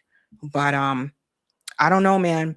Like I said, that is, of course, she would use Obama because she knows that works. Crazy stuff, guys. All right, ladies and gents, do me a solid and smash that like button. And if you're new, don't forget to like, sub, and share just like a Care Bear. Let's go on here to the next story, ladies and gents. Iran. Donald Trump has officially announced that he is starting a new war with Iran, and there's a reason for him describing it that way that I want to get into. First and foremost, let's show you this video here where he basically says Iran broke the deal. Of course, it was actually the U.S. not following the rules of the Strait of Hormuz, but here we go. And Mr. President, just on Iran, you have said now to Congress that we are back at war. How long do you expect this to take, and what's the legal basis? Take what? The war. Well, I think it's going very fast. We've demolished their military. We're hitting them very hard. We had a deal yesterday or the day before yesterday. It was all done. And then they broke up that deal immediately because they found out there was something in the deal they didn't like. And they're wired differently, and we're not going to put up with it. And Mr. President, just on Iran. So, as you guys know, the U.S. and Iran have continued strikes throughout this week. Donald Trump is claiming that they did not follow the agreement of the deal when in actuality, the U.S. decided not to follow the rules of the Strait of Hormuz and continue the path that they were told to use. And there were U.S. commercial ships that used a different, like an alternative route. Iran did warn that those ships would be fired upon. So the U.S. did that intentionally. Of course, Iran's navy is not destroyed. It's so funny. All the people stand behind him as he tells these blatant lies. Iran is firing away at Bahrain at this point in time. There was pushback here from one of the reporters saying, you know, some comparison to the war in Vietnam. Mr. President, you noted the United States is bombing Iran again. I mean, you've been bombing Iran for months now. Is this just the new normal for the American? Well, you know, we're in Vietnam for 19 years. We're here for 4 months. So I think we've done a lot. We've knocked out their Navy in a period of 1 month. We knocked out their Air Force. Their Air Force is non-existent. We knocked out most of their missiles, most of their drones. We knocked out their drone manufacturing capability, about 92%. Their missile capability for manufacturing, we knocked out 89%. Mr. President, you noted the United States. So all of these things were apparently knocked out and knocked down, and yet Iran is still firing ballistic missiles. Interesting, right? Yeah, of course. That did not happen. Now, I want to show you this part here because, yes, they did start these strikes again. The U.S. did. And we're going to get into the broader issue here in the Middle East because this also now includes Saudi Arabia and Yemen once again. We have some breaking news in our world lead. The U.S. military has just said it began yet another round of strikes against Iran. It's shortly after President Trump this afternoon warned that more U.S. strikes on Iran would be imminent. Yeah. So there you go. Let's go to the next part here, Corey. Yeah. So the U.S. started striking Iran yet again. And so we are seeing the back and forth that's happening there. Iran is making heavy hits here on Bahrain, which I do have to show you guys as well. But let's get into the term new war. That is really important because it has something to do with what Congress is not allowed to do. The Hormuz letter says, breaking, Trump has formally restarted the war with Iran in a letter sent to Congress on Friday, July 10th. Trump said minutes ago that the U.S. will hit Iran hard tonight and tomorrow, adding the MOU was only a test for Iran. Trump also announced he will address the nation on Thursday evening at 9 p.m. So we'll be live Thursday because we're always live Thursday evening. I wanted you guys to see that address apparently is probably going to have something to do with Iran. So we'll hopefully get to cover that live since it's at 9 p.m. on Thursday if they start on time there. But the big thing is this part right here. Donald Trump is now saying the U.S. is engaged in a new war against Iran. Accepting this premise would give the administration another 60-day clock for military action before needing congressional approval. And that's why the vocabulary here actually matters. So now that Trump is saying it is a new war with Iran, Congress can't act at least for 60 days, according to this. It means he can bomb Iran as much as he wants to, and Congress can't do anything until 60 days have gone by. That's why he said it's a new war. Once again, Donald Trump playing the system. But Iran is not backing down. New footage shows 5 direct ballistic missile hits on the U.S. Salty Air Base in Jordan last night. Check this out.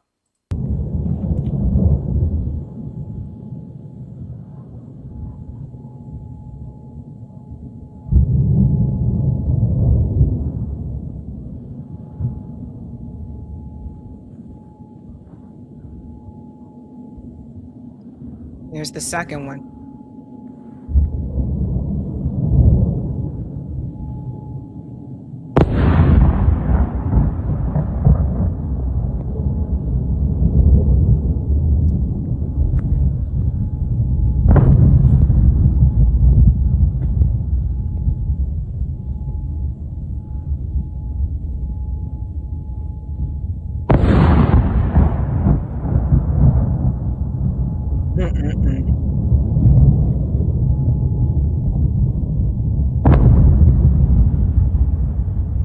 Yeah, those hits look pretty accurate to me. But their air force and their navy is destroyed, remember? Where are these missiles coming from?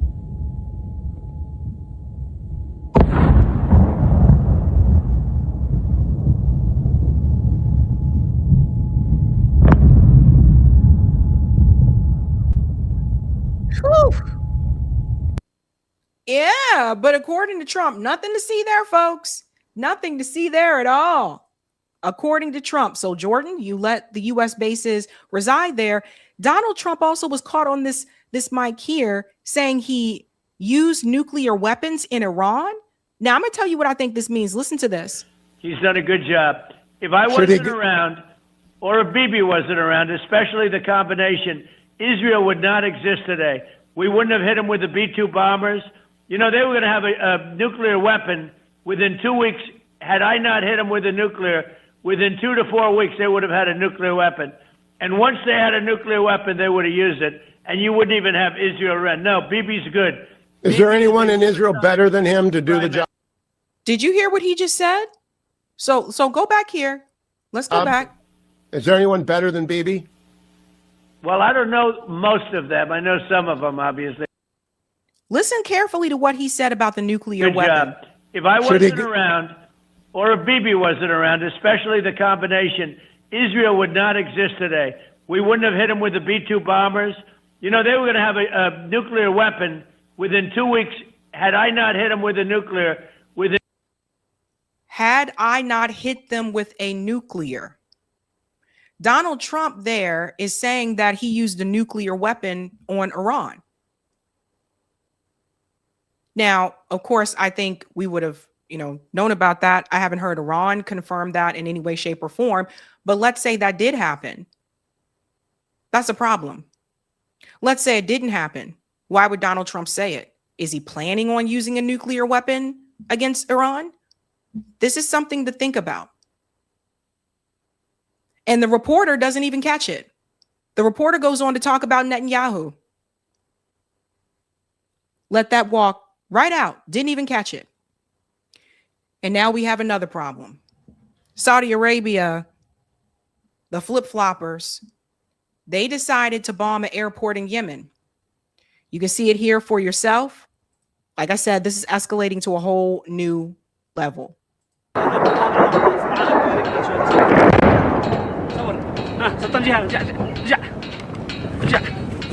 في هذه اللحظات مشاهدينا الكرام كما تشاهدون غارات يومية عدوانية على مطار صنعاء الدولي إلى حد الآن بغارتين استهدفت مدرج الهبوط والإقلاع هنا كما تشاهدون.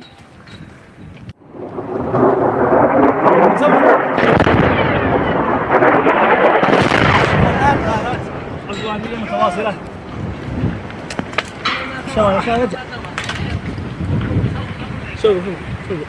Again, if you're just joining, that's Saudi Arabia bombing an airport in Yemen.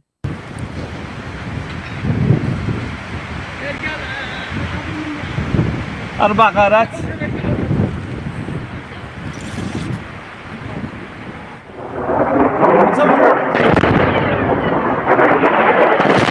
الآن غارات عدوانية متواصلة. This is what I was saying about Saudi Arabia.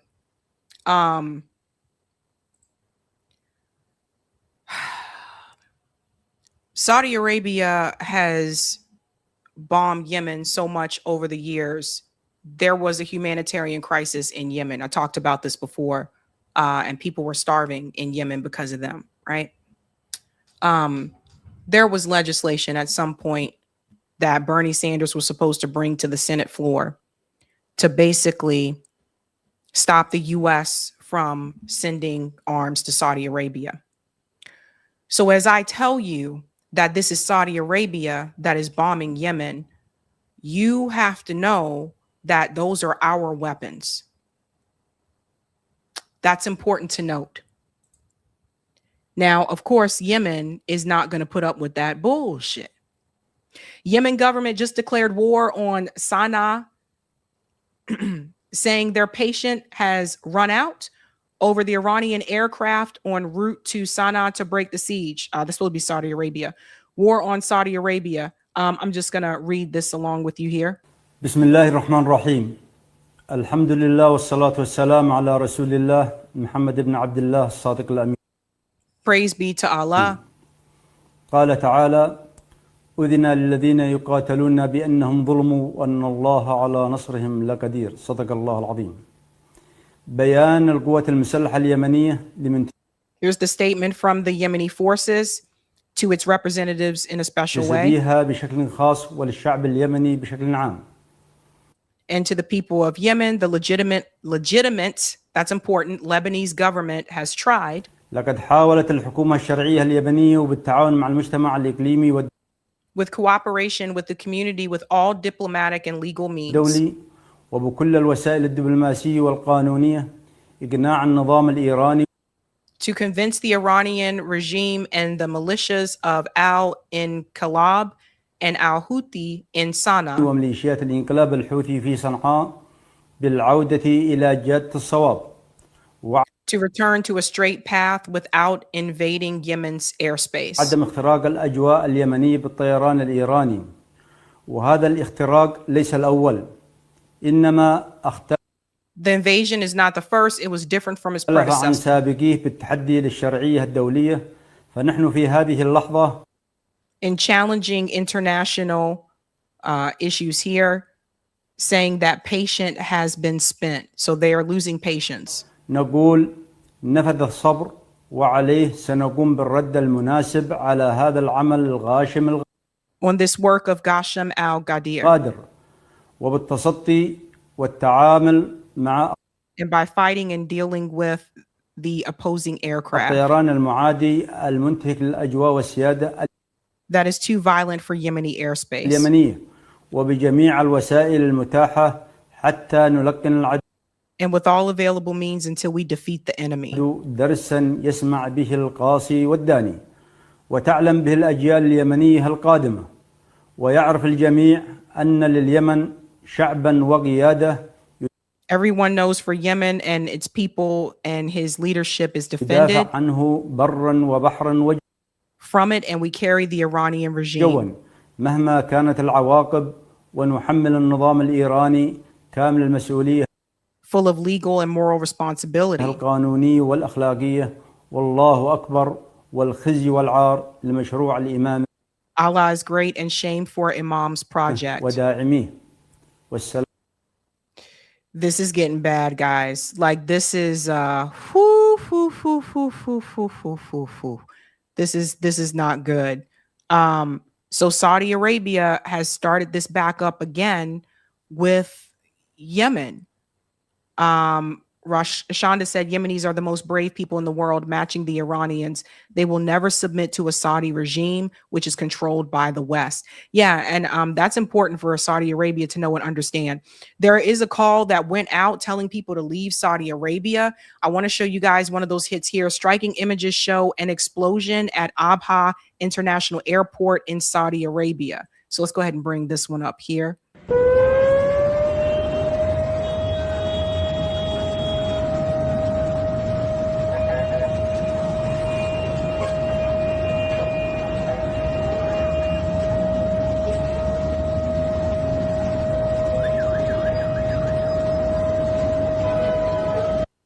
Yeah. I mean, Saudi Arabia can't hit and not expect to get hit back.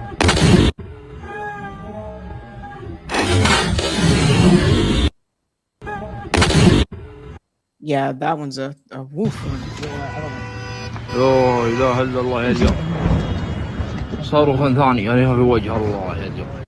Yeah, I mean, Saudi Arabia, you stepped in it. You stepped in it. Of course, Trump likes that. The U.S. government likes that very much so. And here's the other problem that we got going on. So Donald Trump invited, this is Iraq's new leader. In other words, this is the new Western puppet in Iraq. Listen to what is being said here, because this is very important about the future of the Middle East. Listen to this. Today's event is incredible. This is a potentially really great country. And many people would say it's a great country. We're helping it. We want to help it. We have a fantastic relationship with the new prime minister. He's a strong person. He's a very brilliant guy. He's very much acknowledged, or he couldn't have won that election. That was a highly competitive election, and he went out and won. Our relationship with Iraq is, I would say, it went from being not so good to being outstanding. And we're going to have a long-term relationship with Iraq. We're going to have a long-term relationship with a man that will be a great leader. You mark my words. I knew what I was doing. This man is going to be a great leader in the Middle East, beyond Iraq. His influence is going to spread all throughout the Middle East. Hold on to that. That part there is very important. A close, competitive election.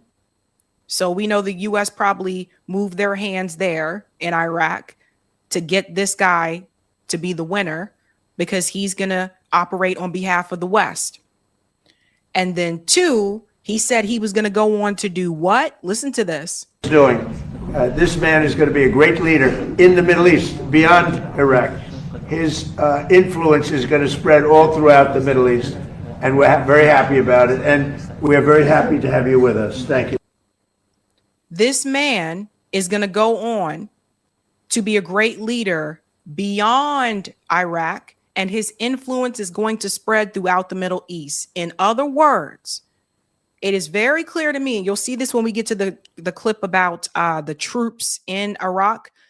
It's very clear to me that the U.S. government is going to try to use Iraq once again against Iran.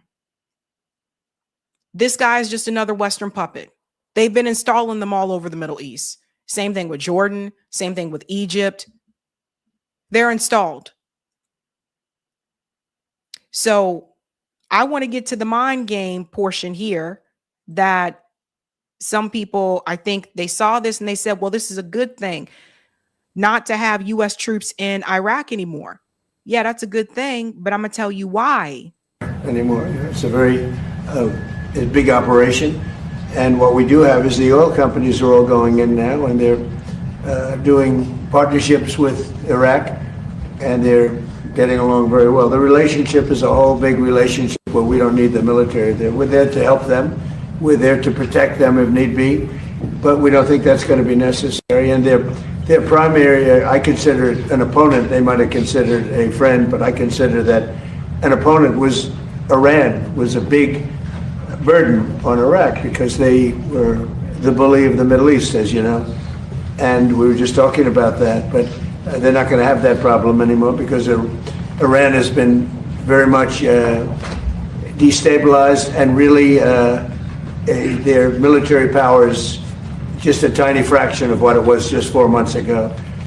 So that's false. But let me tell you something. The reason why they don't need the U.S. troops in Iraq anymore is because they have their Western puppet leader installed. And the fact that that guy is sitting right there with Donald Trump in the White House, that tells me they're probably going to try to put Iraqis in Iran again. They're probably going to try to use Iraqi people, militia, whatever you want to call it, Iraqi militia to go into Iran and cause unrest, and again to try to get the Iranian people to rise up against the Iranian regime.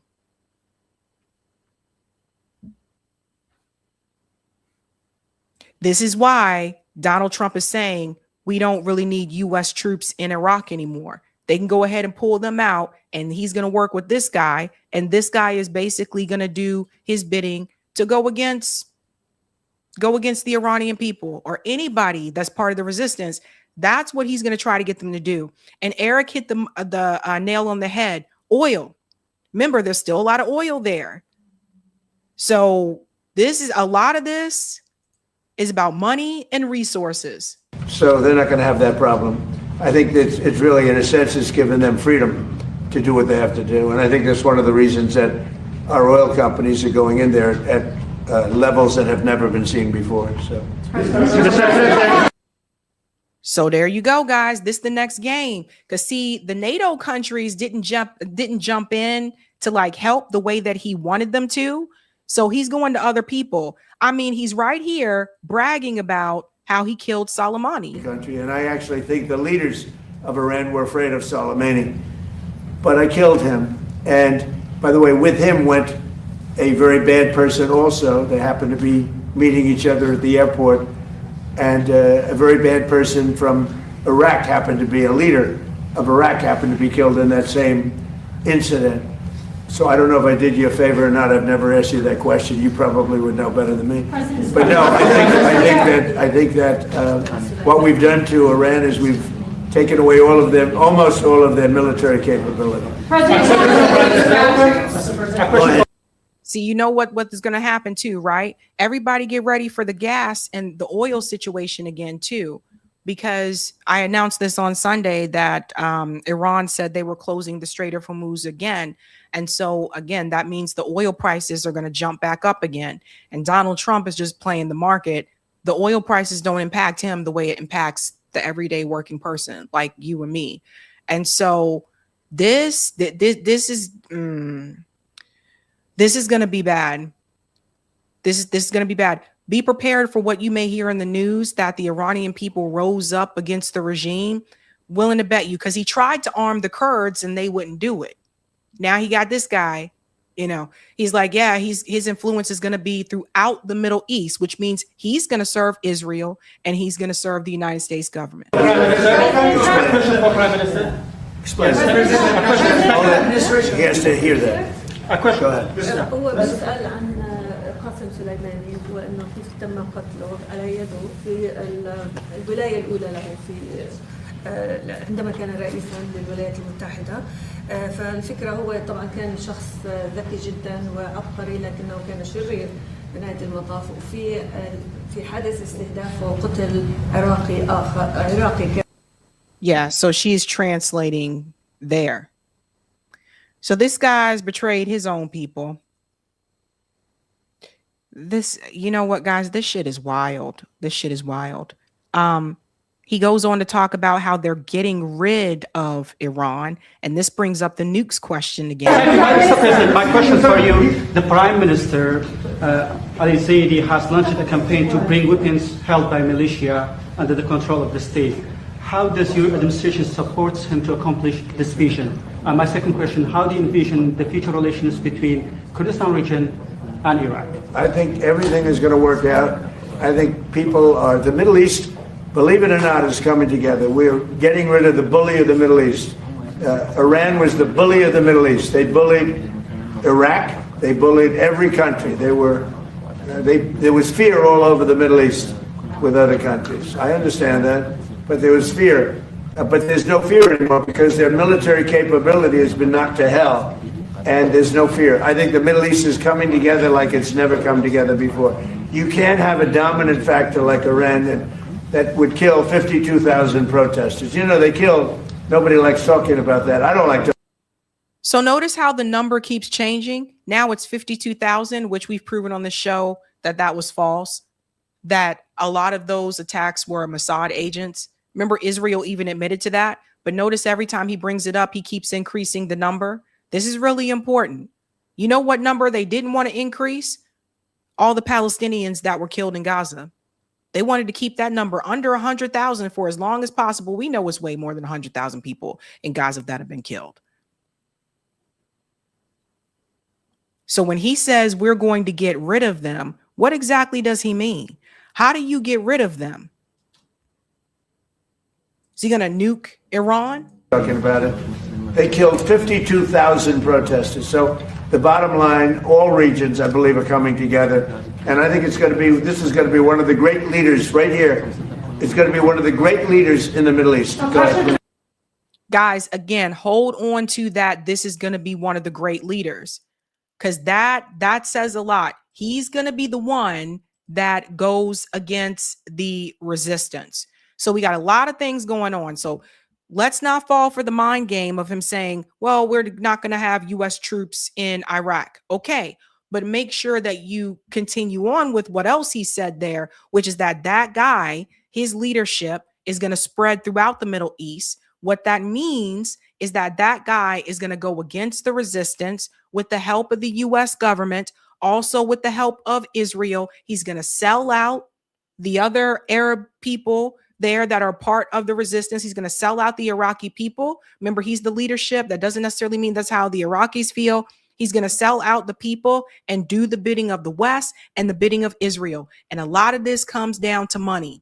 There's a lot of oil that is in that region. He probably made some type of agreement here with Trump when it comes to the resources so that Iraq will be good and he will be good.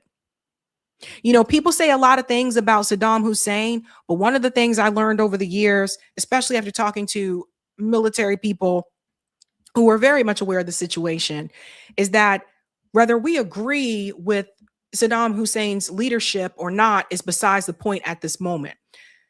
Saddam Hussein, when he was in power, he was able to keep things in check in a way that we saw came obviously apart after the U.S. killed him. What do I mean by that? When Saddam Hussein was taken out, that gave way for ISIS. That's where ISIS comes in. When Saddam Hussein was in power, he was able to keep those kind of things in check. He was able to prevent those types of groups from rising up. So they kill the leader, they get the leader out of the way. The people have an unrest and the people rise up, or they will send in other groups as a color revolution to get them to rise up and to make it look like it's the people of that country.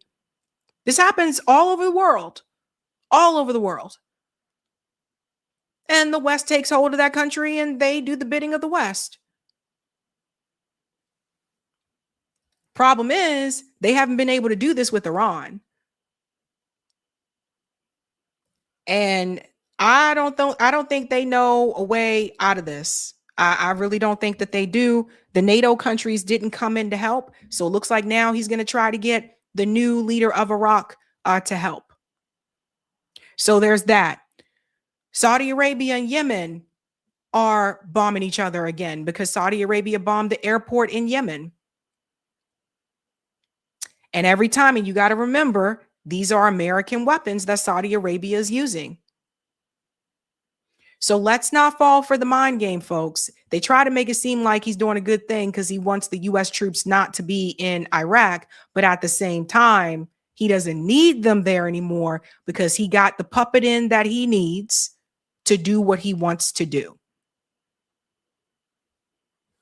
Wild stuff. Let's go to the comments here, ladies and gents. Shout out to Justice by Karma, who's been a member for 10 months. Boomers need to step up and get with the program of spending more time using the internet to educate themselves than spending time watching MSM. Thank you, TM. That guy Hollywood would have voted for a hot dog. Eric says, $5 gas coming. There you go. Thank you, Ira. Iran should return to the boom, boom, Tel Aviv strategy. Remember, that's why the U.S. had to get involved in the first place during the 12-day war. And civil unrest says, LOL went from 10, 20, 30, 40 to 50, now 52,000 people. Yeah, number just keeps changing, doesn't it? Let's get that Rumble rant, and then we'll get to the next story. All right. Thank you for the Rumble rant here, Goo. That Iraqi leader has a personality of a deadwood tick. I don't see how he will change the course in the Middle East, most likely to get Iraq into civil war with its resistance like PMF and Iraq Hezbollah. It's an interesting point there. Interesting. All right, let's get to the next story. This one is a kind of FAFO story. Fuck around and find out. I never thought I'd talk about this dude on the show, but this is a FAO story, and I think there's a lesson to be learned here. It appears that rapper Boosie Badass is very upset with the Trump administration after apparently paying $600,000 for a Trump pardon that never materialized. Let's talk about Boosie for a minute. Boosie boo. Boosie. Boosie, Boosie, boo. So Boosie had gun charges. We'll get into the details about that in just a second. And I guess at some point when Trump became president, he thought that he would get a pardon from Donald Trump. Now, also there were talks about Trump possibly giving a pardon to Diddy, right? So some of the people in the music industry that Trump used to rock with over the years, I guess they thought that Trump would look out for them in the end. And that certainly doesn't appear to be the case. Boosie is finding out the hard way. Let's go ahead and get into it here. Rapper Boosie is suing two pro-Trump lobbyists for $300,000 over a failed pardon attempt. I'm sorry, this is too hilarious. The Baton Rouge native had been ordered to serve 10 days in jail and be under 3 years of supervised release after he pled guilty to a charge of possession by a firearm by a convicted felon. So there's Boosie there again. And I'm gonna say something, this might be a lesson here for all those celebrities and entertainers that support Donald Trump because they said he's a businessman. And now you see how Donald Trump really moved. Yes, he's done a number of pardons, but that don't mean he gonna pardon your ass. So let's get into it. Boosie has an issue with two men he believed could secure him a federal pardon from President Donald Trump. The rapper, born Torrance Hatch, is suing Jacob Wall and Jack Berkman, J&J. Two known lobbyists and far-right political operatives in the MAGA world for $300,000, alleging they failed to comply with the stipulation in the contract he signed with them. He's demanding a contractual refund months after his lawyer informed him that the duo had secured a pardon from Trump for his federal charges. Now, here's the thing. Don't you think that if Trump pardoned Boosie, don't you think you would have heard that kind of everywhere? Huh? Also, if the president of the United States is willing to give you a pardon, you shouldn't have to pay for that. It's just like, you shouldn't have to pay for someone to pardon you. It's like, oh my God. Okay, let's go on here. According to the lengthy expose published by Notice, Boosie paid Wall and Berkman $600,000 after he hired them in October 2025, months before his sentencing. The duo, per notice, has claimed they are effectively bankrupt. So you paid somebody who ain't got no damn money. Wall and Berkman are the same duo who pled guilty to an illegal robocall scheme in 2022 in Ohio that targeted primarily Black voters. This is wild. The lawsuit is the first known to arise in the new era of pardons under Trump White House. Under previous administrations, pardons were handled through extensive vetting and a formal Justice Department process before being submitted to the president for final approval. That has mostly eroded with Trump's return, as many have effectively been handled by long-term aides who suggest a name and then give it to Trump. Boosie has no reason to be unhappy. In 30 years of lobbying, I doubt we have ever done more work and harder work. The provision in the contract he is referencing was never agreed to at all. I had to say it that way, at all. The other factor is that Boosie's quest for a pardon was made much tougher by an arrest for an alleged crime of violence in Texas earlier this year. We tried very, very hard. So this is coming from Berkman. He said that to TMZ, and he's basically saying that that provision in the contract wasn't even agreed to, but they still took his money. For years, Boosie has been advocating on social media for a pardon, writing in 2024 that he needed one from whoever won the election between Vice President Kamala Harris and Trump. After Trump won, Boosie brought up his pardon again, questioning people who were mad at him for asking Trump when he attempted to get Vice President Harris' attention via Twitter. So he was willing to accept a pardon for either one of them who won. Since his return to office, Trump has issued more than 1,700 pardons, most related to those who were tried and convicted of crimes related to the insurrection attempt on the Capitol. His most recent batch of pardons came on July 3rd, and none of those names belong to the Set It Off and Wipe Me Down rapper. So for people who don't know who Boosie is, I do like his Wipe Me Down song. Like that's a really good song. It gets me pumped up. It's one of my gym songs. It's on like my gym playlist. Wipe me down. BOOSIEBADAZZ. That's me. Like a Ninja Turtle. Oh man, I'm sorry. Go listen to that song when you get a chance. In 2023, Boosie was arrested in San Diego, California, and charged with the possession of firearm by a convicted felon. The case dragged on for 2 years until January, when he pled guilty to the charge and was credited with time served. That was 10 days, along with 3 years of supervised release. A recent incident in Houston earlier this year has prosecutors wanting to revoke his previous sentence, as he stands accused of smashing a glass hookah base. I'm sorry, it's funny. I try to be serious with this part, but I can't be. He said he smashed a glass hookah base atop the head of a security guard. Oh my God. During conversations with Wall and Berkman, the two frequently told the rapper about their connections to Laura Loomer, a longtime Trump ally who has his ear. They also named several individuals in Trump's orbit, including Erica Kirk, other MAGA influencers, Representative Nancy Mace, Representative Andy Biggs, and Speaker of the House Mike Johnson. So I thought this part was pretty funny that Boosie is, I guess, also acquainted with or friends with Laura Loomer, Sawface girl that we talked about before, who's insane. I guess also Erica Kirk. This is getting weird. Wipe me down.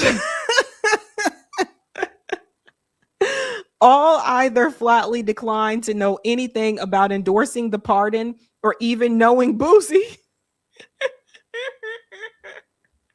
I can't. Speaker Johnson's office categorically denied that there was any merit to the claims made by these individuals or any connection between the speaker and these individuals or the parties involved. Boosie, despite not receiving clemency, remains hopeful that a pardon application filed directly with the White House would be approved. Oh, Boosie. Boosie, no. I knew you guys were going to laugh at this one. Oh, man, they definitely wiped him down. But here's the thing. He's not giving up. This is Boosie's ex account, Boosie Badass. And he put out a tweet, but he didn't tag any of these people. He said, Laura Loomer, Mike Cernovich, Jack Posobiec, Erica Kirk, Mike Johnson, Nancy Mace, Andy Biggs. Can the names above please make a truthful statement about having contact or no contact with Berkman and Wohl about my pardon process? $600,000 was taken from me with your names mentioned in emails by these people. Thanks. You know what? We're going to go ahead. We got to drop the beat for this one. I'm sorry. It's funny. I can't do it. We got to do pressure. Let's see how you do under pressure. Let's see how you do under pressure. Give them a name to remember. Hey, let's see how you do under pressure. Let's see how you do under pressure. A moment can live on forever, Boosie. A moment can live on forever. I don't know what to say. He said their names, but he didn't tag any of these people. And people are Glizzy God goes, bro, thought these grifters were going to help. Come on, bro. Like everybody's like, what is wrong with you? Here's Laura Loomer. I don't get involved in this type of work and I have no idea what you're talking about. No offense, but I also have no idea who you are and have never heard of your case. Seems like Berkman is using people's names without permission to get business. That's also not how the pardon process works. You can't pay for a pardon. I'm not sure who told you that's how it works. Oh, Boosie. What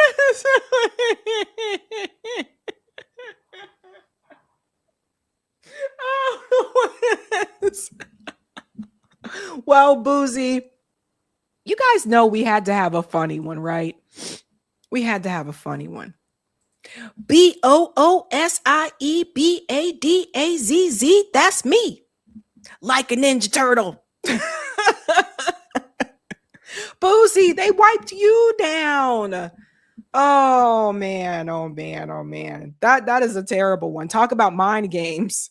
I guess they just had to list a couple of names there to get your money. That is wild. That's wild.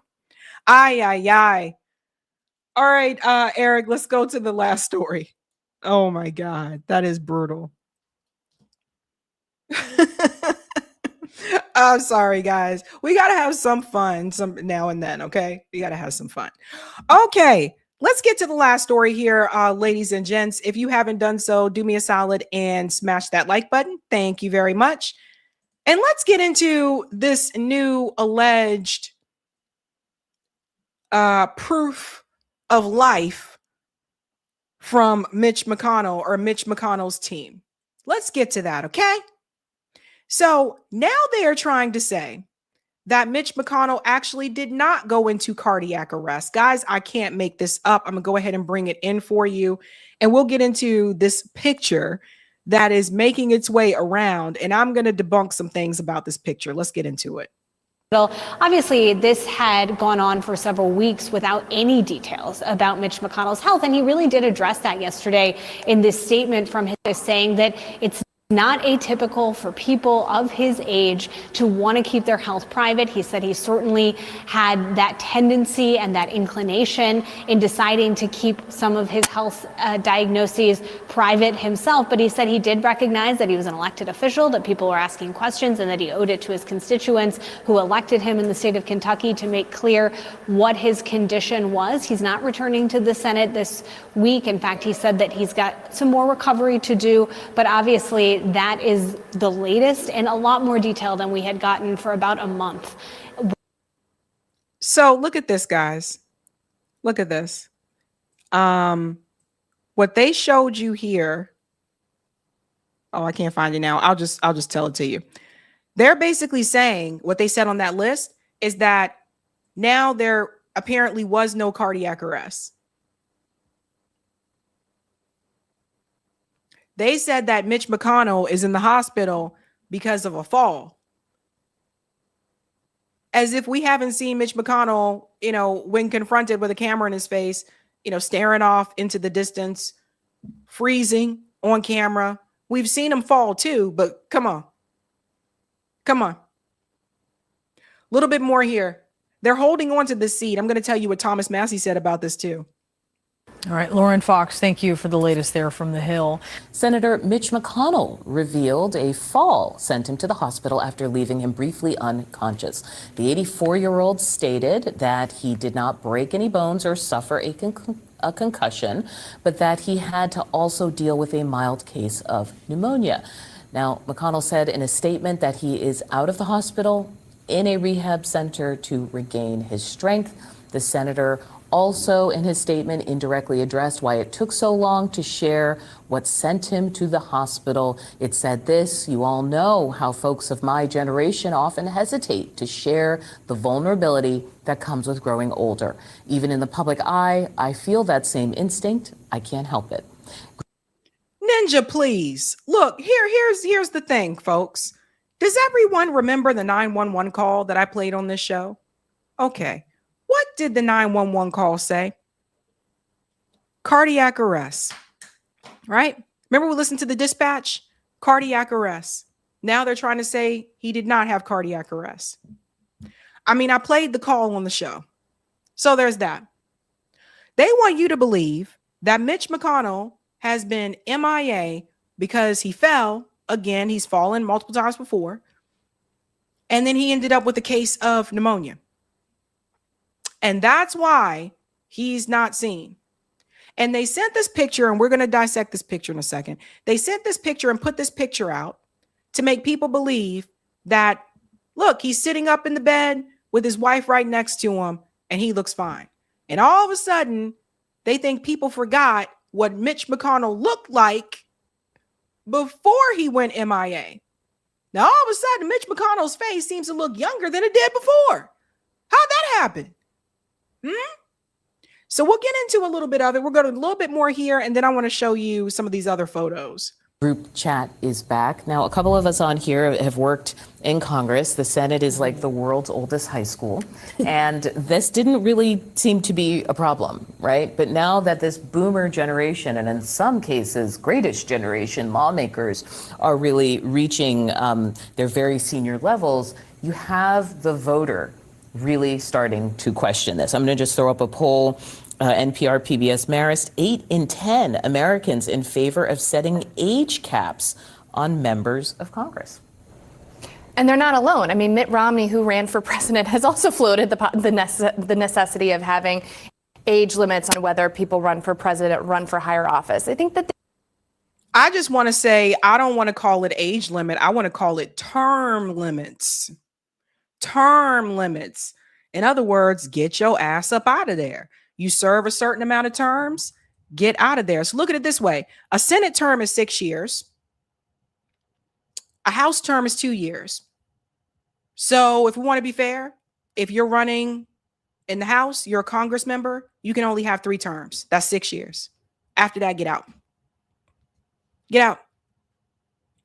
And that would make sense because the Senate would turn 6 years in the Senate, 6 years in the House. That easy. You can only do 3 terms. That's it. After 3 terms, you can't run anymore. So let's get into this, okay? Senator McConnell's office released a photo in an effort to answer questions about his health, showing what appears to be him holding the Post July 12th sports section. We reviewed metadata that shows the photo was taken July 12th. An independent digital forensics expert also said there appeared to be no evidence that the image is fake. All right, let's look at the picture. Okay.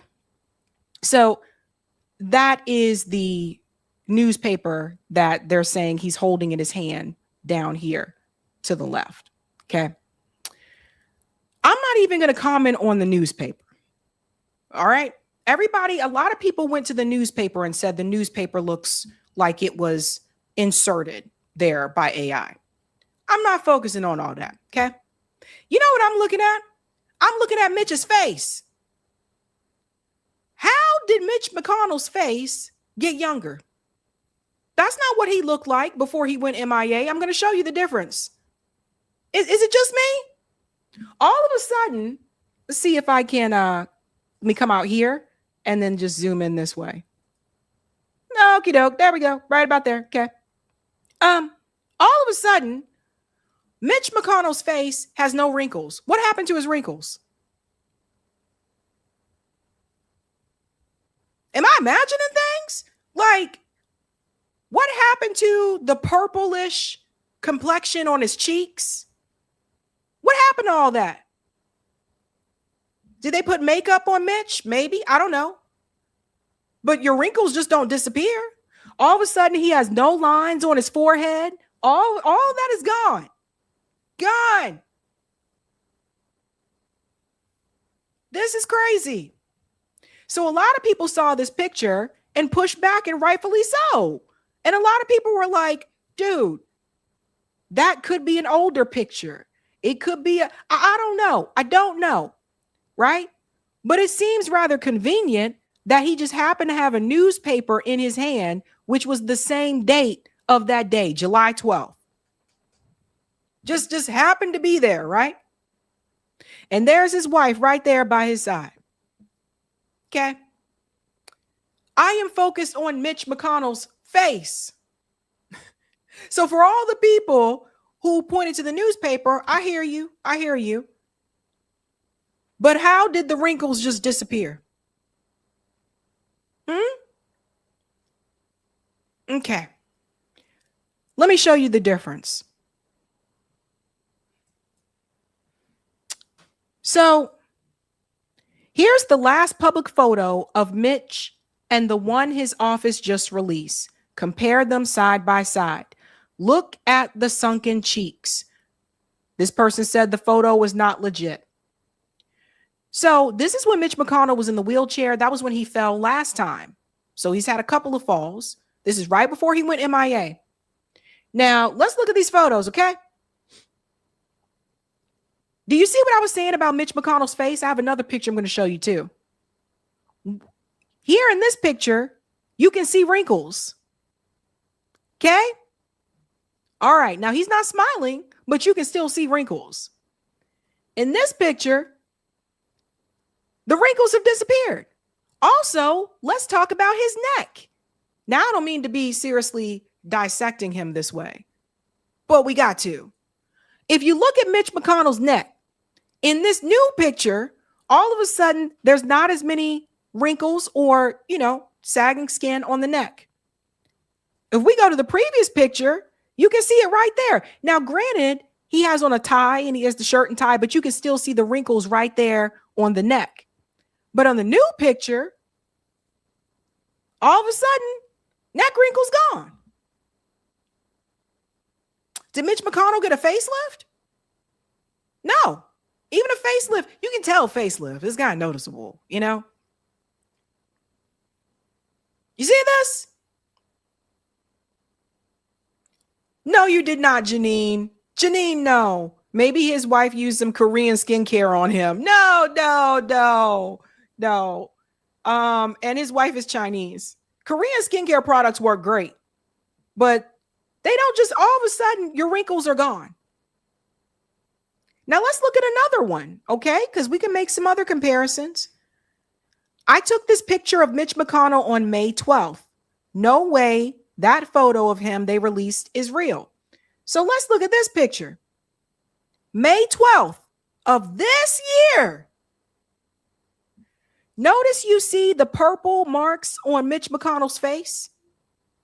That's the sign of aging, right? See the purple marks on his face? Not just aging, but also Mitch McConnell was sick. It was very clear we knew Mitch McConnell was sick. Okay? His lip is a little purplish. You see?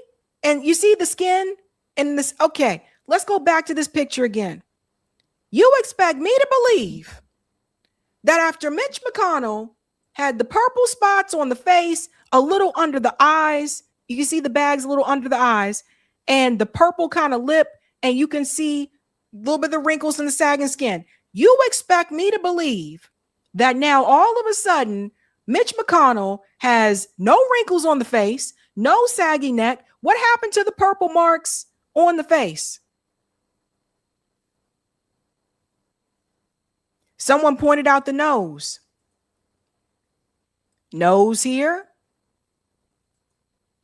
Nose there. It looked like to me, this looked like a big ass touch up. Now let's say that is Mitch McConnell sitting in the hospital bed and they touched up this picture to make him look younger or whatever. Why would you need to do that if he just had a fall and he's okay and recovering from that?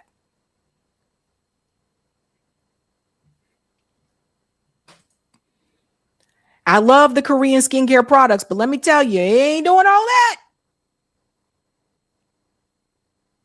So this is Mitch McConnell. That's the Mitch McConnell we all remember, and I remember. I don't know who this guy is. Also, is it just me? And I know he's smiling, but it's almost like his face looks a little bit fuller. It almost looked like he got some collagen or something, right? You can see the difference when you look at his face here in May. So even if he were to smile in this picture, you don't get that much puff. But they think we stupid. Now, Senator Ron Johnson, apparently he has something to say about this. This is hilarious. Listen to this.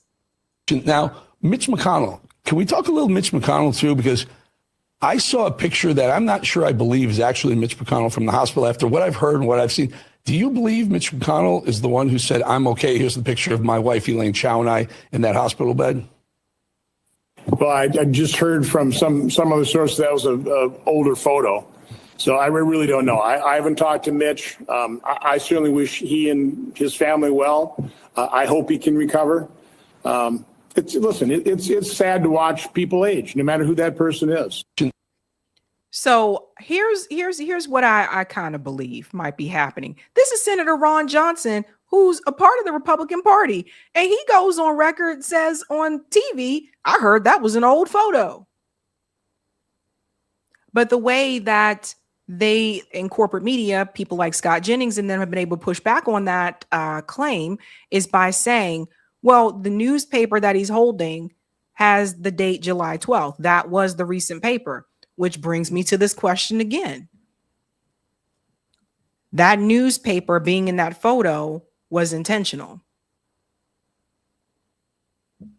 So they say, well, people can't say that it's not real if there's the newspaper with today's date on it, etc. But I don't know, man.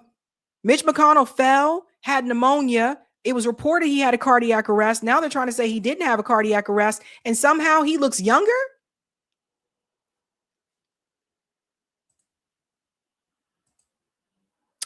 Here's what it comes down to, folks.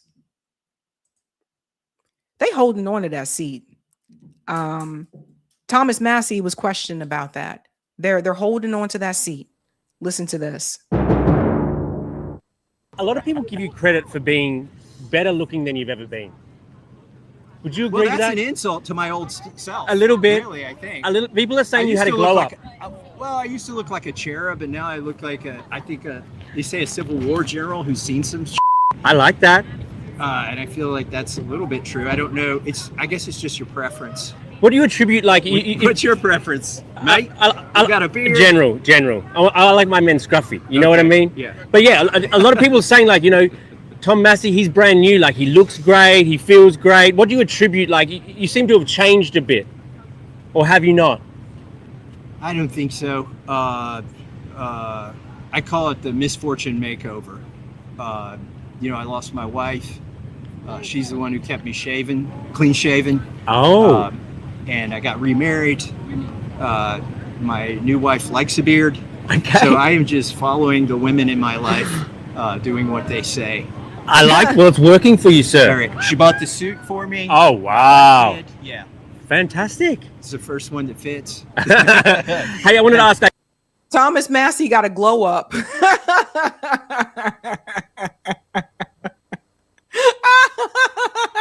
Janine, no, you guys are cracking me up. Janine said he looks like a young KFC. Somebody accused me of buying these off the rack and saying they don't fit, but you know, I always put them back on the rack if they don't fit. Yeah, of course you do. Right. Why not? Hey, hypothetically, if there was like a special election in Kentucky, if Mitch McConnell, like, you know, resigned or something else, would you ever consider? Well, I think what people need to know is there's only a special election for his unfulfilled term. Yes. Which would go till January. Yes. And even though my sentence got commuted, I still have to spend 6 more months in this jail. Oh, okay, so no, Right. so no chance. It'd just be a different prison cell. Because people. Oh man! People are saying online, we got to get Thomas Massey to run McConnell's seat. You know, the problem with being in the Senate is they don't have a discharge petition, and that's how I got the Epstein Files Transparency Act passed. So I'd have to really consider giving up the power that we have here in the People's House to go over there and serve with a bunch of geriatric, you know, folks that should be in nursing homes. Not interested? Not really. It's the same circus with different monkeys. Okay, hey, good to see you as always. Looking great.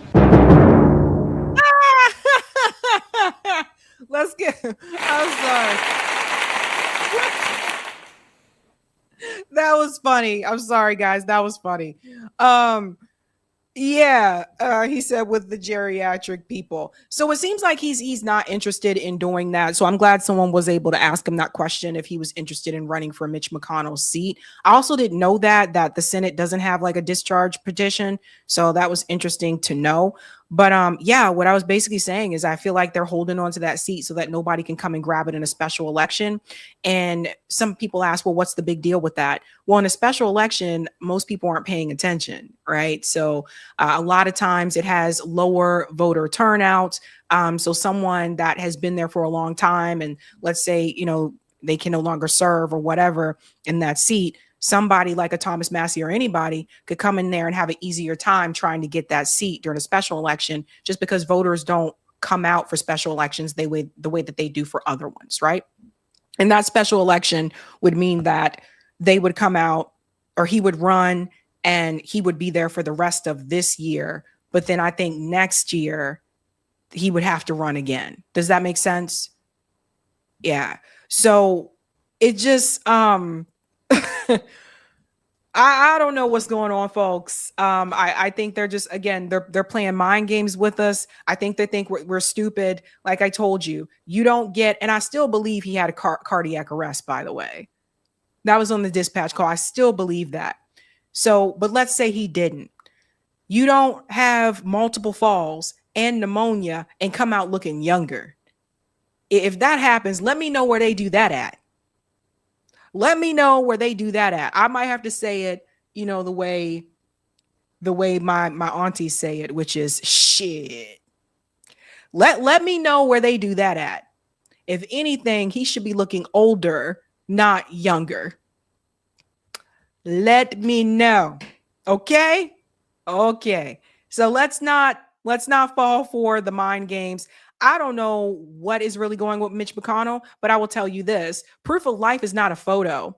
Proof of life would be Mitch McConnell talking to the camera, a video recording of Mitch McConnell talking. And then even that would be tricky too, because with AI, you can just create these videos. So that motherfucker would have to be live. Mitch McConnell would need to be on the Senate floor speaking in the microphone. He would have to be live right there in front of everybody so that people can see that he's actually real. Because I don't know, with AI today, you just never know whether it's a photo or the videos. I don't trust it. Don't trust it. Ay. All right, ladies and gents, quick announcement before we head into call-in. Eric's going to come in just a second. The next mutual aid workshop, for those of you who have been asking, is going to be Saturday, July 25th. If you want to learn how to do mutual aid, I do this once a month. I try to do it once a month, where I teach you how to start up mutual aid, join mutual aid, what mutual aid is, etc. It's 1 hour of your Saturday, and it's virtual. So we do it via Zoom. That will be July 25th at 11 a.m. Eastern time. And then I send this out via my Substack newsletter. So you'll get the Zoom link in my newsletter and all that jazz. And that's how you're able to join. I should be sending out the first round next week. And then I send up another round as a reminder the week of. So if you want to learn how to do mutual aid, again, we got to get out there and help each other and not just wait for politicians to help you, because a lot of times, most of the time, they're not. I mainly look at politicians at this point in time as harm reduction, right? It's one tool in the toolbox, but there's many other tools that we need to use. And so if you want to use those other tools, I can teach you how to do it. I've taught others and people taught me. So I can see you there Saturday. Sign up for my Substack newsletter, and that is how you will get the link to join the mutual aid workshop. Okay. All right, ladies and gents, Eric's going to come on. I'm going to take a quick break, and then I'll be back and we'll do call in. All right. We'll let you take a break. All right, guys. I'll be right back. All right. This is a little part of the show where we give Sabrina a little break before we transition over to the Zoom Hangout that we also call Call-In. Used to be a call-in app, but now we do it with Zoom, but it works pretty well. Sabby will come back on in a minute, and we'll do that transition. Also, at any point here, you can, where is it? There we go. You can catch, you can get the URL from sabbysabs2.com. So that, in fact, should already be set up. Yeah, but Mitch McConnell, what I keep thinking of is from The Princess Bride, when they take the guy to Miracle Max and they say he's dead, and Max says, no, he's only mostly dead. And so maybe that's the situation with Mitch. Maybe he's kind of mostly dead. Maybe they'll put a magic pill like in him, like Miracle Max does, and he'll revive. Maybe that's what they did for that picture. But what it shows us is, of course, like so much else, the ridiculousness of the situation of our political system. And all this is what happens when you have a political system and a government and an economic system and a society that's run, owned and controlled by the billionaire class. It's about money. It's about wealth distribution. It's about corruption. And the other thing I think we always want to emphasize is that it doesn't have to be this way. It may seem like where there's nothing we can do, there's no way out of this. There's not like an easy way out of this, but the way out of this is for a mass movement based on clear demands with a strong focus on corruption. That's what 11 Demands is all about. You can see it at 11demands.org. And the key is to get numbers together, to have enough people thinking this way and making these demands, real focus on corruption. But I think it's just really important to always, emphasize that bit of it, that it doesn't have to be this way. We got some chats here in the queue. Let's see. Thanks for this one. Super chat from Measured Man, who says, I might be black, I might be ugly, and I might be late, but I'm here. Thank God I'm here. And glad you're here, Mr. Measured Man. Let's see, we had some interesting ones here. Oh yeah, I like this one. It said, maybe Mitch McConnell fell into the fountain of youth and claiming that it could happen. There you go. Lots of theories. Let's do this. We had a Rumble rant out there on the Rumbles. Let's check that one out. Thanks for the paid rant on Rumble from Goo81, who said, linking up to our, anyway, this is from our earlier stories. They said Saddam had the fourth biggest army in the 80s when invading Iran, but was unable to defeat Iran, which was weaker. Donald is on something if he thinks that loser PM can fight off a stronger IRGC. There you go. Yeah, it's kind of like, sorry, just getting my view here properly. There we go. It's it's one of those things to remember that the point of the war, like Julian Assange said, is not to win. They I guess they kind of like it if they won, but the real point of war is it's about resources, it's about profits. You get kind of like a first order gain from war and war tensions, and that you get increased profits for the war machine, for those war profiteers, billionaires. And then there's kind of a second order gain in that these wars are resource wars, right? They're always about gaining resources. If it's something like what's happening in Israel, it's about the Greater Israel Project, about getting the land and having all the land for the Israelis. That's really what all that comes down to. It's a big land grab. But the war itself is also profitable for a good number of corporations and people. If you're looking at something like the Iraq War and stuff in the Middle East in general, it's they're oil wars, right? What you have is it's a mindset that what's in the Middle East, the oil, the resources, there's even other resources coming online now. All those, the billionaires want those, right? They want those at their hands. They want those to be their resources. And so they're resource wars. They don't like it when a country actually keeps their resources for themselves, whether they nationalize them or just keep the profits locally. The energy sector billionaires, they look at countries like Iran, Iraq, and they want the huge corporations to be in there profiting from those resources. A country like Saudi Arabia has played ball with that, whether it's the petrodollar, and just having a good chunk of those profits go to those Western companies, those Western billionaires. And so that's why Saudi Arabia is allowed to flourish and doesn't get attacked the way these other countries do, despite being an incredibly repressive nation, repressive place. It's follow the money, look at the corruption, and then if you have clear demands, you can get into clear solutions. Skylar put in this comment. We'll probably hear from Skylar in the Zoom Hangout call-in, which we're about to transition to. Said, Massey may be a Republican, but he's got a little swag to him. I can't even front. There you go. Yeah, I mean, Massey's an interesting one. It's you would think he would have long since left the uniparty, whether it's Democratic Party or Republican Party. He's obviously totally disenchanted with what the Republican Party is and what it stands for. And, you would think, right, Massey would have left that uniparty a long time ago. In general, I feel like it's not about whether Massey's our hero or whether we're rooting for Massey.